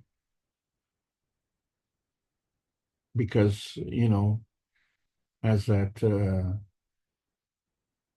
song goes, is that all there is? And it can't possibly be, can it? I mean, look at all the components that we have. Look at all the complexity. Look at all the elements. Look at all the diversity. Look at all the people. That was all created. Do we not have any respect for that creation? Do we feel that we are more equal than that which has created everything? It really boggles the mind if you think about it, because it doesn't make sense. So, as we say, something is always something as opposed to something else. And why is not the question, why is the answer? And so we have to, instead of banging our head against the wall, we have to understand that we are made of a plasma state. And that plasma state feeds our physical state. So that is the way it is. Accept it, enjoy it, and prosper in it. Back to you, Mark. Okay, again, anyone would like to ask a question here? I think Alex is more than willing to try and answer or to share his understanding. I haven't come up with any real good questions for you, Alex, today, but I thought maybe some of the others would. That's okay. It's a tough act to follow. Mr. Keshe is racing so far ahead. So, you know, just rowing as fast as I can to try and keep up. But Right, I'm sure you have no objections to taking a position in the new plasma ministry, perhaps in your country or around the world. I think this is where we're going to fit in more and more, perhaps. Depending on what your specialty is and what you like, maybe we'll become quite knowledgeable, more than we are now, in being able to explain this technology to the layman, who's going to have a lot of questions, more than we get into most of these sessions or even in the workshops, because as we know, it just doesn't seem to fit with us in a way. It does, but at the same time, again, changing the whole paradigm to realize we're just not physical creatures, that we have this energy dimension. And again, it's up to the individual to open it up and explore it for themselves. I don't think I can open up and operate in your energy dimension. I'm having enough issues just opening mine up and operating in that dimension. So there'll be a lot of questions.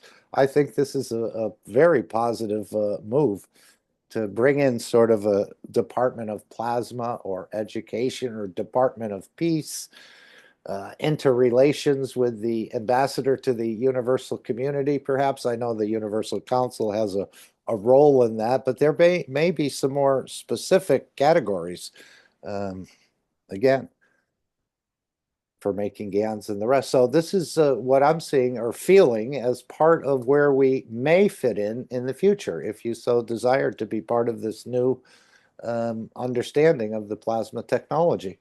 They're going to need a lot of teachers and a lot of ministers, in a way, not religious, of course, but just people who hold positions and share the knowledge. Doing conferences, doing seminars, bringing it into university, perhaps debating professors and so on and so forth. It's not going to be just like a shooty shoot where you just sail on down to the bottom without any interference, at least in the beginning, until it's more widely accepted. but we can have a lot of fun doing this. Well, that's the important thing. You know, we have to have fun doing it because actually life is fun. So one of the reasons we have to be serious about having fun is because there are many who are serious about not having fun, and so we have to balance that off. But you know, overall, it becomes kind of interesting to view the way life is if you were to say remove all the problems. And one of the big problems, of course, is money. It it becomes a real problem if you don't have it. So it becomes the primary focus of the life. What happens if that primary focus dissipates? What would you do then? And then, you know, you realize that there are people who have all the money that they need, and for some reason, they don't seem very happy. They want to make more money. And so it kind of begs the question as to what is the purpose of having the money if the money doesn't bring you happiness? So I think it's not understanding the purpose of money. So one of the nice things about having money in our society is an equitable way of participating in the society.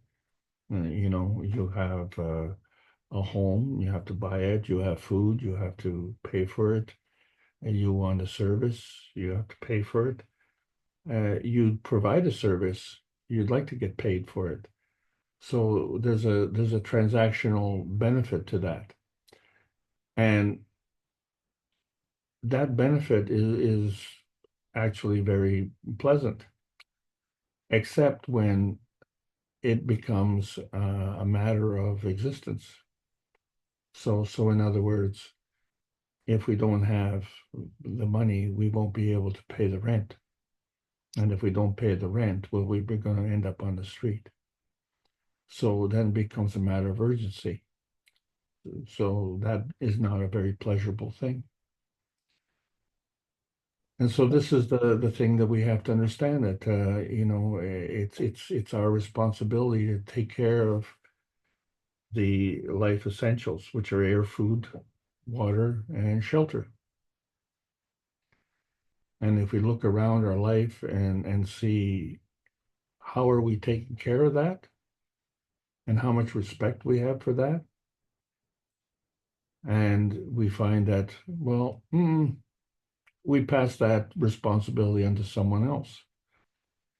And that's okay. It's nice to be dependent on someone else. But what happens when you're dependent on someone who's undependable? That causes stress. And not the kind of stress that is beneficial to you. So this is how the majority of people on this planet live. They live from day to day, not because the universe provides for them and they understand that, but because they can't plan beyond a day or two. The urgency of producing today what they need today is paramount. And even if you were to take a food and produce it in a short period of time, it may take a week. For some people, they don't have a week. A week is an eternity. So what happens if suddenly we don't have to worry about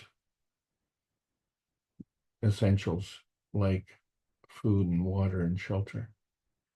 What happens if we learn how to enlist the services of the universe and have that provided for us? Wouldn't that be wonderful? Wouldn't that be desirable? And that's what we're about. Yeah, and there would be enough for a monthly stipend for everyone if we moved away from war and became peaceful. That whole amount of $1 trillion, at least in the United States and many other countries, would be used. And then if you're feeding partially through the fields, the government can provide food stamps. Maybe they'd cut them in half and say, okay, half of the time you're going to go with the plasmatic feeding. Not only because it works, but it actually creates wellness within you. So there's so many ways. And again, if the energy is used according to the way it's made in the universe, then the energy bills will be. So you may need only a few dollars to live in the future. But I know money will be there as long as we have the greed of the man. I think Mr. Keshe indicated at one point. But again, there may not be as need for as much of it as we're used to today, where vehicles cost so much and bread costs so much. But I think as we move into these other universal energy dimensions, that the money will, in a way, sort of fall off over time, but we'll still use money, as he said, until the man gets the greed out of his structure. But it will be less and less, I think, as we know, if you can create your own shelter or environment to live, magnetical gravitational fields, and collapse it when you're ready to move, why would you have to buy a house and get a mortgage and pay for that house 3 times over 20 or 30 years? So I think it's going to apply across the board, that the governments will get relief, and from that relief, they can provide what the citizens need. Because we have hunger right here in the United States, much more than we're aware of, I think. Yeah, and we're supposedly first world. Supposedly. But with the technology, as he said, the East will now enjoy the luxuries of the West. And that's fine with me. I always thought there should be no reason that I live any better than anyone else on this planet. And I think with this technology, it's going to make it happen. And then, of course, if you're not happy here, you can change your map location perhaps to go out into the universe and find a new location or create your own solar system and so on and so forth. So there's a lot of opportunity, I think, coming up, but we're only in the initial stages, but it is looking quite positive at this point.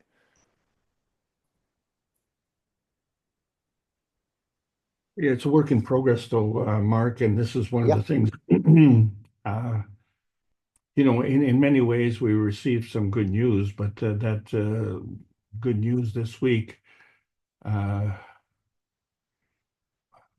it wasn't a fluke.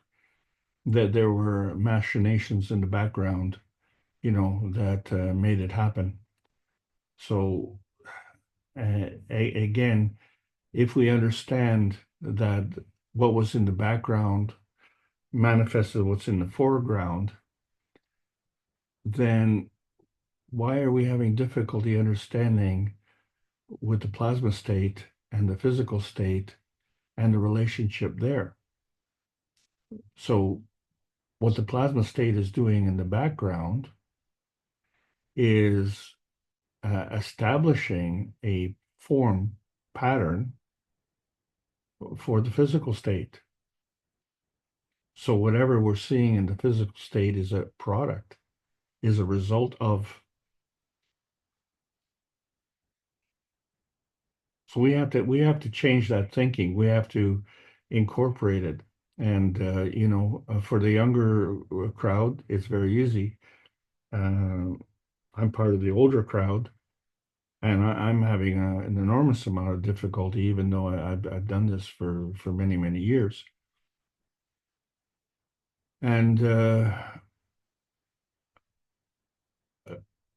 part of the problem, if you will, is that it doesn't seem to be a precedent in terms of the physicality. So everything is derived from the plasma state. And the physicality doesn't have a precedent of that either. So it's all novel. So the plasma experience is a novel experience, the physical experience, then in that context is also a novel experience. And so the experience part of the equation, if you will, also changes. It was one of the early lessons that I got, the difference between belief and experience. And so you experience your beliefs, or do you believe your experience? So it's raining, and you say it's a lousy day. So is that your belief or is that your experience? When a farmer looks and it's a rainy day and he says, "Oh man, this is a great day." Well, how can you have this different experience on the same day with the same condition? So it's based on belief, isn't it? Your experience is based on your belief. And that was a really harsh lesson for me because I wasn't brought up that way. I believed in the system, especially the professional system, the academics, the lawyers, the accountants, the doctors, the ones with the initials behind their name, the PhDs. I always looked up to them. They would strive for knowledge and then achieve a level. And that level was, of course, higher than my level. So it was something that I would idolize or wish to obtain or suffer for having failed to obtain. And then I realized, well, that's just a point of view, isn't it? Was I lacking in my life as a result of not having initials behind my name? Or were there other reasons? And as soon as I changed my belief, then my life changed. So I found in that quarrel between belief and experience that there were a lot of ingrained, shall we say, conditions that, triggered. So, let's look at an extreme case. You had a business and it failed. You went bankrupt. That's a tragedy. You had a business which was a yoke around your neck and it was weighing you down. Well, it's a blessing. So you get to choose how you want to look at it. Is it a tragedy or is it a blessing?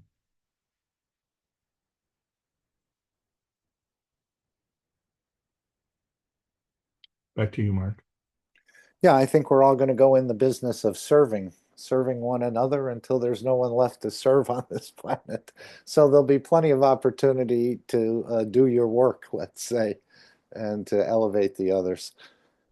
Whether it's through teaching or other methods, there's going to be a place for everyone to serve. So this will be our next move in a way, that we start serving one another rather than trying to take from one another, or the boss not paying you enough so they can make a profit or a return on investment and the rest of this. I think we're heading in a huge paradigm shift on this planet, and the people are ready for it. They can see that in a way, the game is rigged. Many people work their entire lives and end up with almost nothing. So this is about to change. But again, it may not be in the snap of a finger, but it may be sooner than we think. And hopefully it's going to be a benefit to all of us. And teach us about what we need to know a little bit more about traveling into the universe. I'm looking forward to a tourism industry. This is very exciting. That would probably require many, many people on this planet, again, with building systems and fueling them and setting up the feeding sort of apparatus through the fields and the rest of this and everything else that we consider a luxury, I guess, when you're traveling across the universe. Well, this is it, Mark. With the pressure that we have on deciding, do we rely on our belief or rely on our experience? And with the context of just the physicality, we try and rationalize sometimes and say, oh, it's too bad you lost your business, but look at all the free time you have now. But if we take it into context with the platform reality and understand that, there are other fields, that there are other capabilities, then you have to look at that context as well. Because if you're going to engage in those other fields, then you have to leave this field. So then the notion of the ability to operate in two fields is now also on the table. And, we haven't even adapted to the, first belief experience decision-making process. Now we have other alternatives. So the challenges are coming fast and furious in terms of our acceptance, our understanding, and trying to navigate, through life.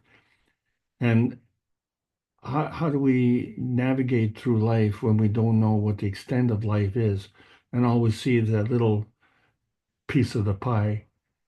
And that's all it is. It's just a little piece of the pie. And we never look beyond that little piece of the pie because, we've just grown accustomed to being satisfied with that little piece. Well, if you're satisfied with a little piece, well, there's nothing wrong with that.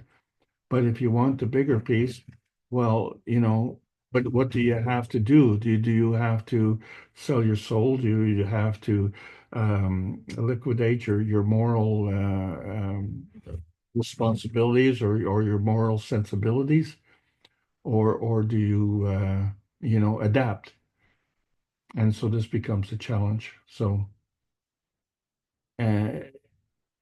it really throws a different perspective on life, and all of us have to do literally soul searching to figure it out. Back to you, Mark. Okay, anyone else would like to raise a point or ask a question, please? We want to give everyone an opportunity.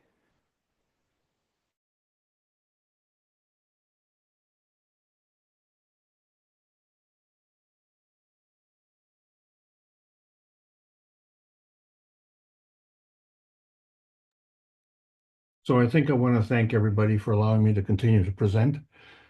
And I hope you're enjoying this series. We, I think more than ever now, we have a purpose that's manifesting in front of us.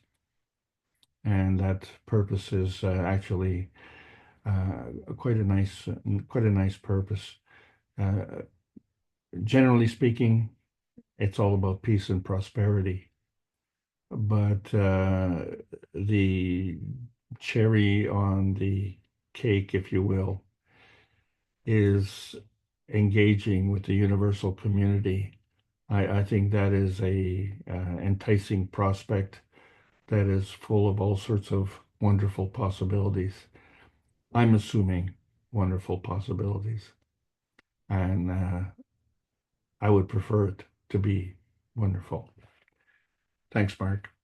Yes, so much coordination and coordinating the people who are underfed, coordinating the people who need wellness care amputations and the rest. So I think there's going to be much work for all of us to do in the upcoming time as we transition. Again, we're not abandoning the matter state because we operate in that dimension.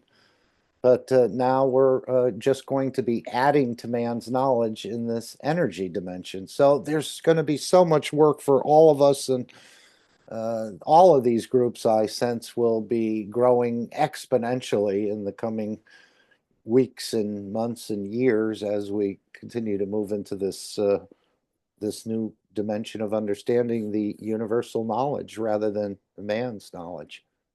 As I said, we're just adding to man's knowledge. We're not destroying it. Good things for, Randy says, good thing for wireless headphones. Didn't miss anything. I guess he had to step away and help someone. Thank you, Randy. Anyone else want to bring a thought, a comment, a wish, or anything like that? Yeah, things are moving quite nicely and smoothly. And I think the majority of the people on this planet of what they've seen in the last year or two, or for most of their life, is saying we need to change our structure. We need to move into a new, they don't know why, but they're certainly wishing for it.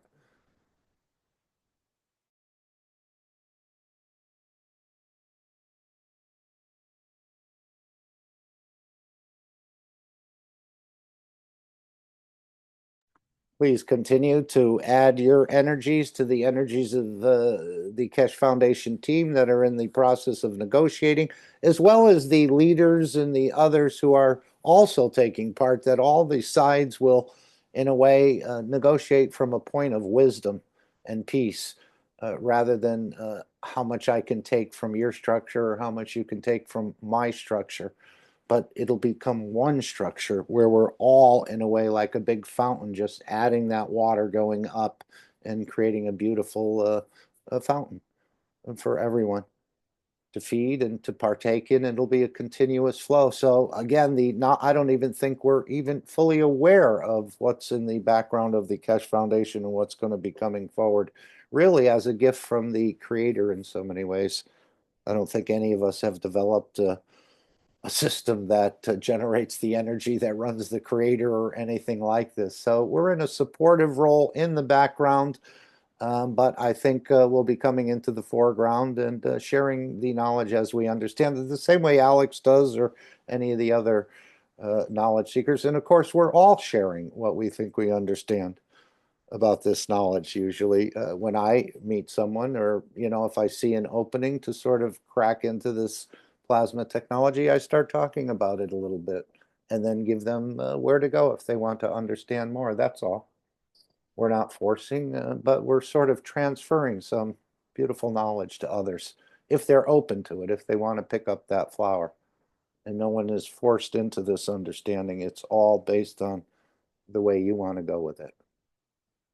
So thank you all for being here today and being part of this huge change for humanity. I'm sure you'll be thanked profusely in the future if you're recognized as one of them. You don't have to be. Or maybe if you get thanked in this dimension, then that is the, in a way, the level of you've received in the matter state. But if you stay quiet in the background and just do your work, and then of course it'll be recognized throughout the universe rather than just on this planet. So we all have a beautiful future to look forward to. And again, it will be delivered as promised. And they're just like there's a few little things they have to do to those boxes with the cosmic ray material. There's still a few touches, or maybe a number of more touches that need to be added on. But once the leading countries get on board with this, it's just going to naturally filter. And a lot of this will be coming out of Iran, surprisingly enough. The nation in the West that's been, they keep telling us we need to have a war with them and attack them, or the Chinese. Now, this is all going to go by the wayside, hopefully. Or we will be able to divert any sort of wrong intentions by other nations. So there's much to do. Even the strategic defense of the Earth, as Mr. Keshe said, that's what that star formation was made for. And of course, we have asteroids and other things that we can't even see because they're in the dimension of plasma. It's only when they hit the fields of this earth and the inertia that they manifest as a solid rock. So we have a lot of work to do protecting the earth, creating these domes over nations. And what we've seen in so many other places, this will all start to come to an end. Slowly, step by step, and hopefully quicker. But again, we all are in a rush, or we want to see it happen now, but there's a reason for it to be. So other things can move into the correct position, as I understand it. So thank you all for carrying a very small part of this very large carpet. Anyone else, please?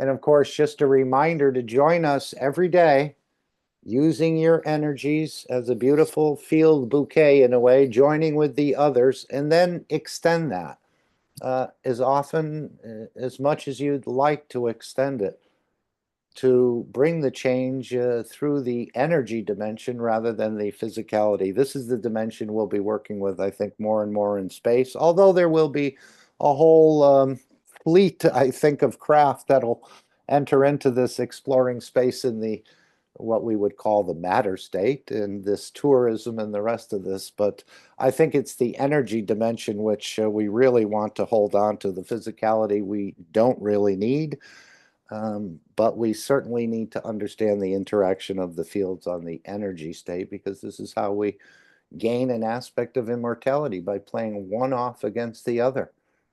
And of course, there's this whole I don't know if they'll have a consultation for religious leaders in this plasma ministry, Alex, but they may come in, and if they have any sort of nervous breakdowns, we can help them with that and rebalance their system.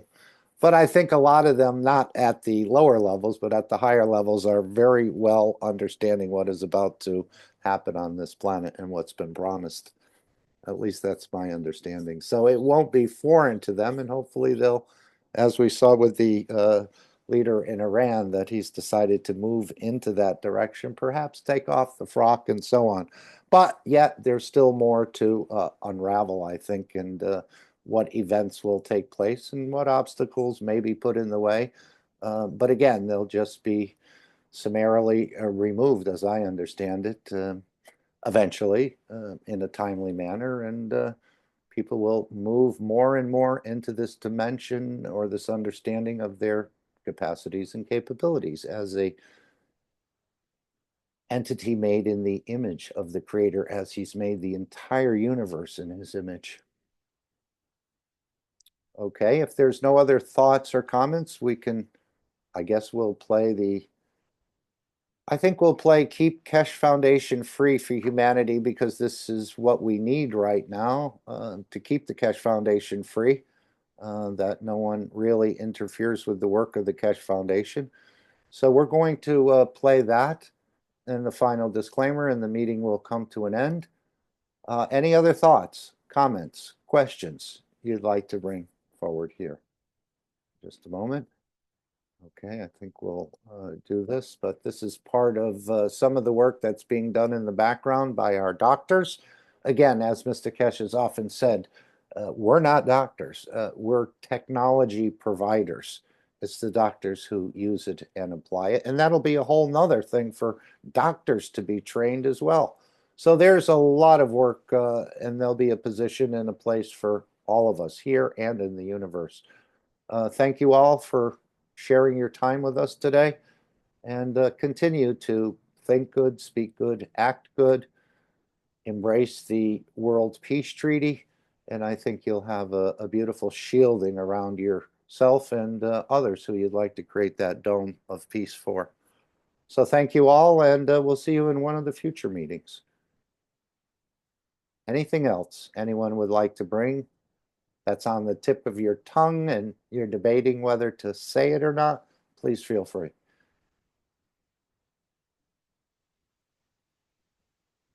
Take advantage of what's in the store, and let's all keep the Keshe Foundation free for humanity.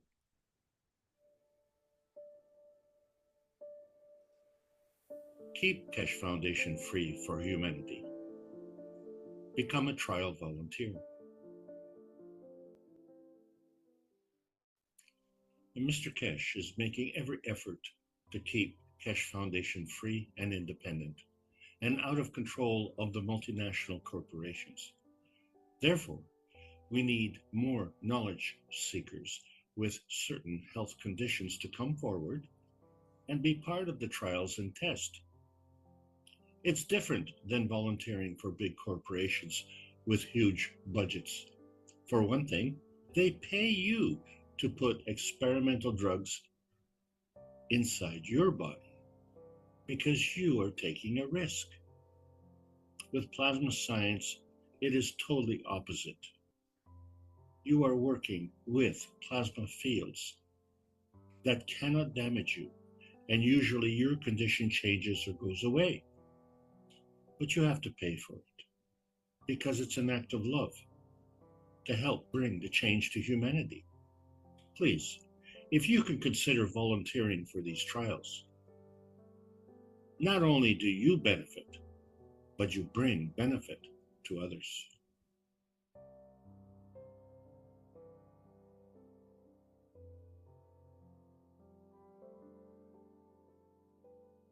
This is the tooth of a child,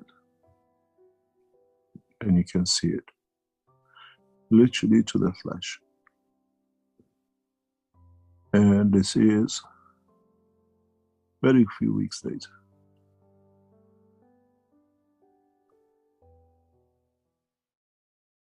Where the tooth is literally recovering and growing.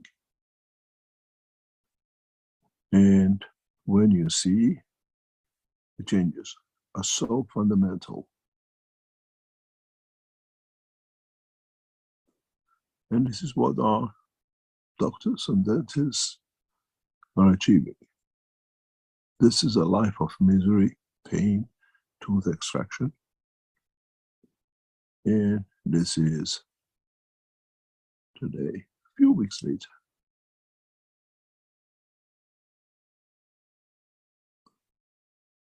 And you walk away for all the problems. How far this will go? Will it become a complete tooth in the next 6 months, 12 months? And would we see the changes? Because if you're a dentist and if you're an ordinary man, you can understand the difference between the two. No chemicals, no medicine, nothing was used. The target of our dentists and doctors is to grow tooth where it has gone. It's been pulled out if it's possible. It's been the dream of the dentists. And using the new technology by them, I'm sure they will try. As you can see, the difference between the two is very clear. We see new bones, new structures, new covers appear. It's the same for us with the what we call the world of salinity. Can we create the condition? Would you like to change the screen, please, Greg? Can we come to the point that with application of the remote, we can deliver directly, for example, to build a piece of wall of a heart of a baby, the way we did with a tooth from thousands of kilometers away without open heart surgery? Can we rebuild part of a kidney which has been damaged in your dialysis machine? Can our doctors, with a new technology, remove kidney stone without any intervention?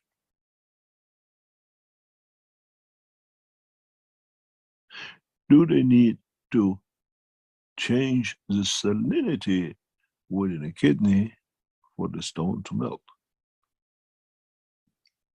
within a few sessions. And now you understand why we tell you, volunteer.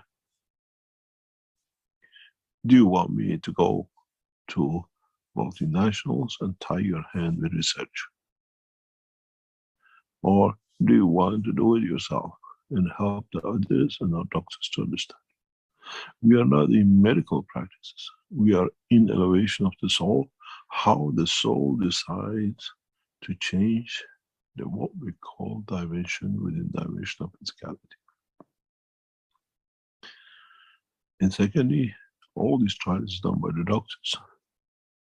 We are providers of the knowledge.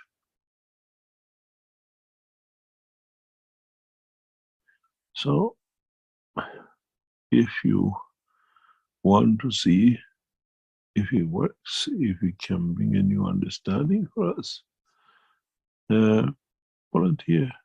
And opposite to the other researchers or doctors and institutions where they go out and look for billions to pay scientists to find out, Keshe Foundation asks you to pay for, as volunteer, for us to learn, for scientists to bring the new dimension.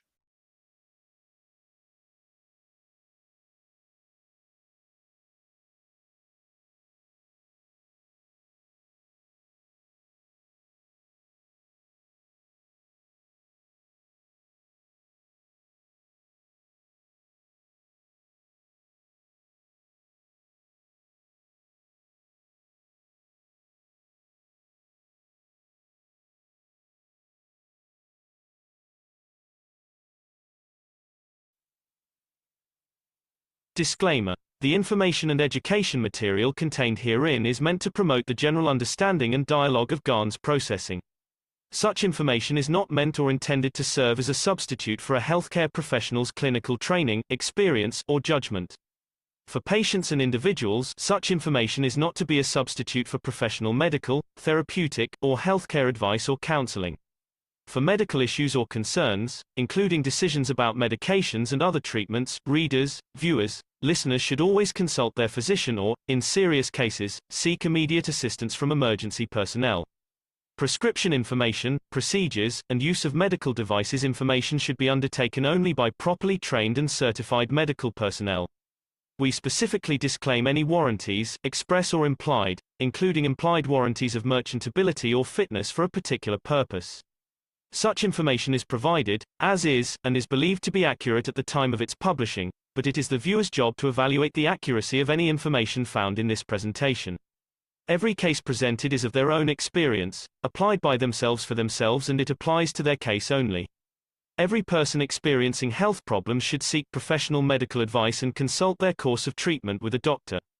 The processes of plasma balancing described herein are a natural process which supports the body but does not replace medical advice or therapies one is already subject to.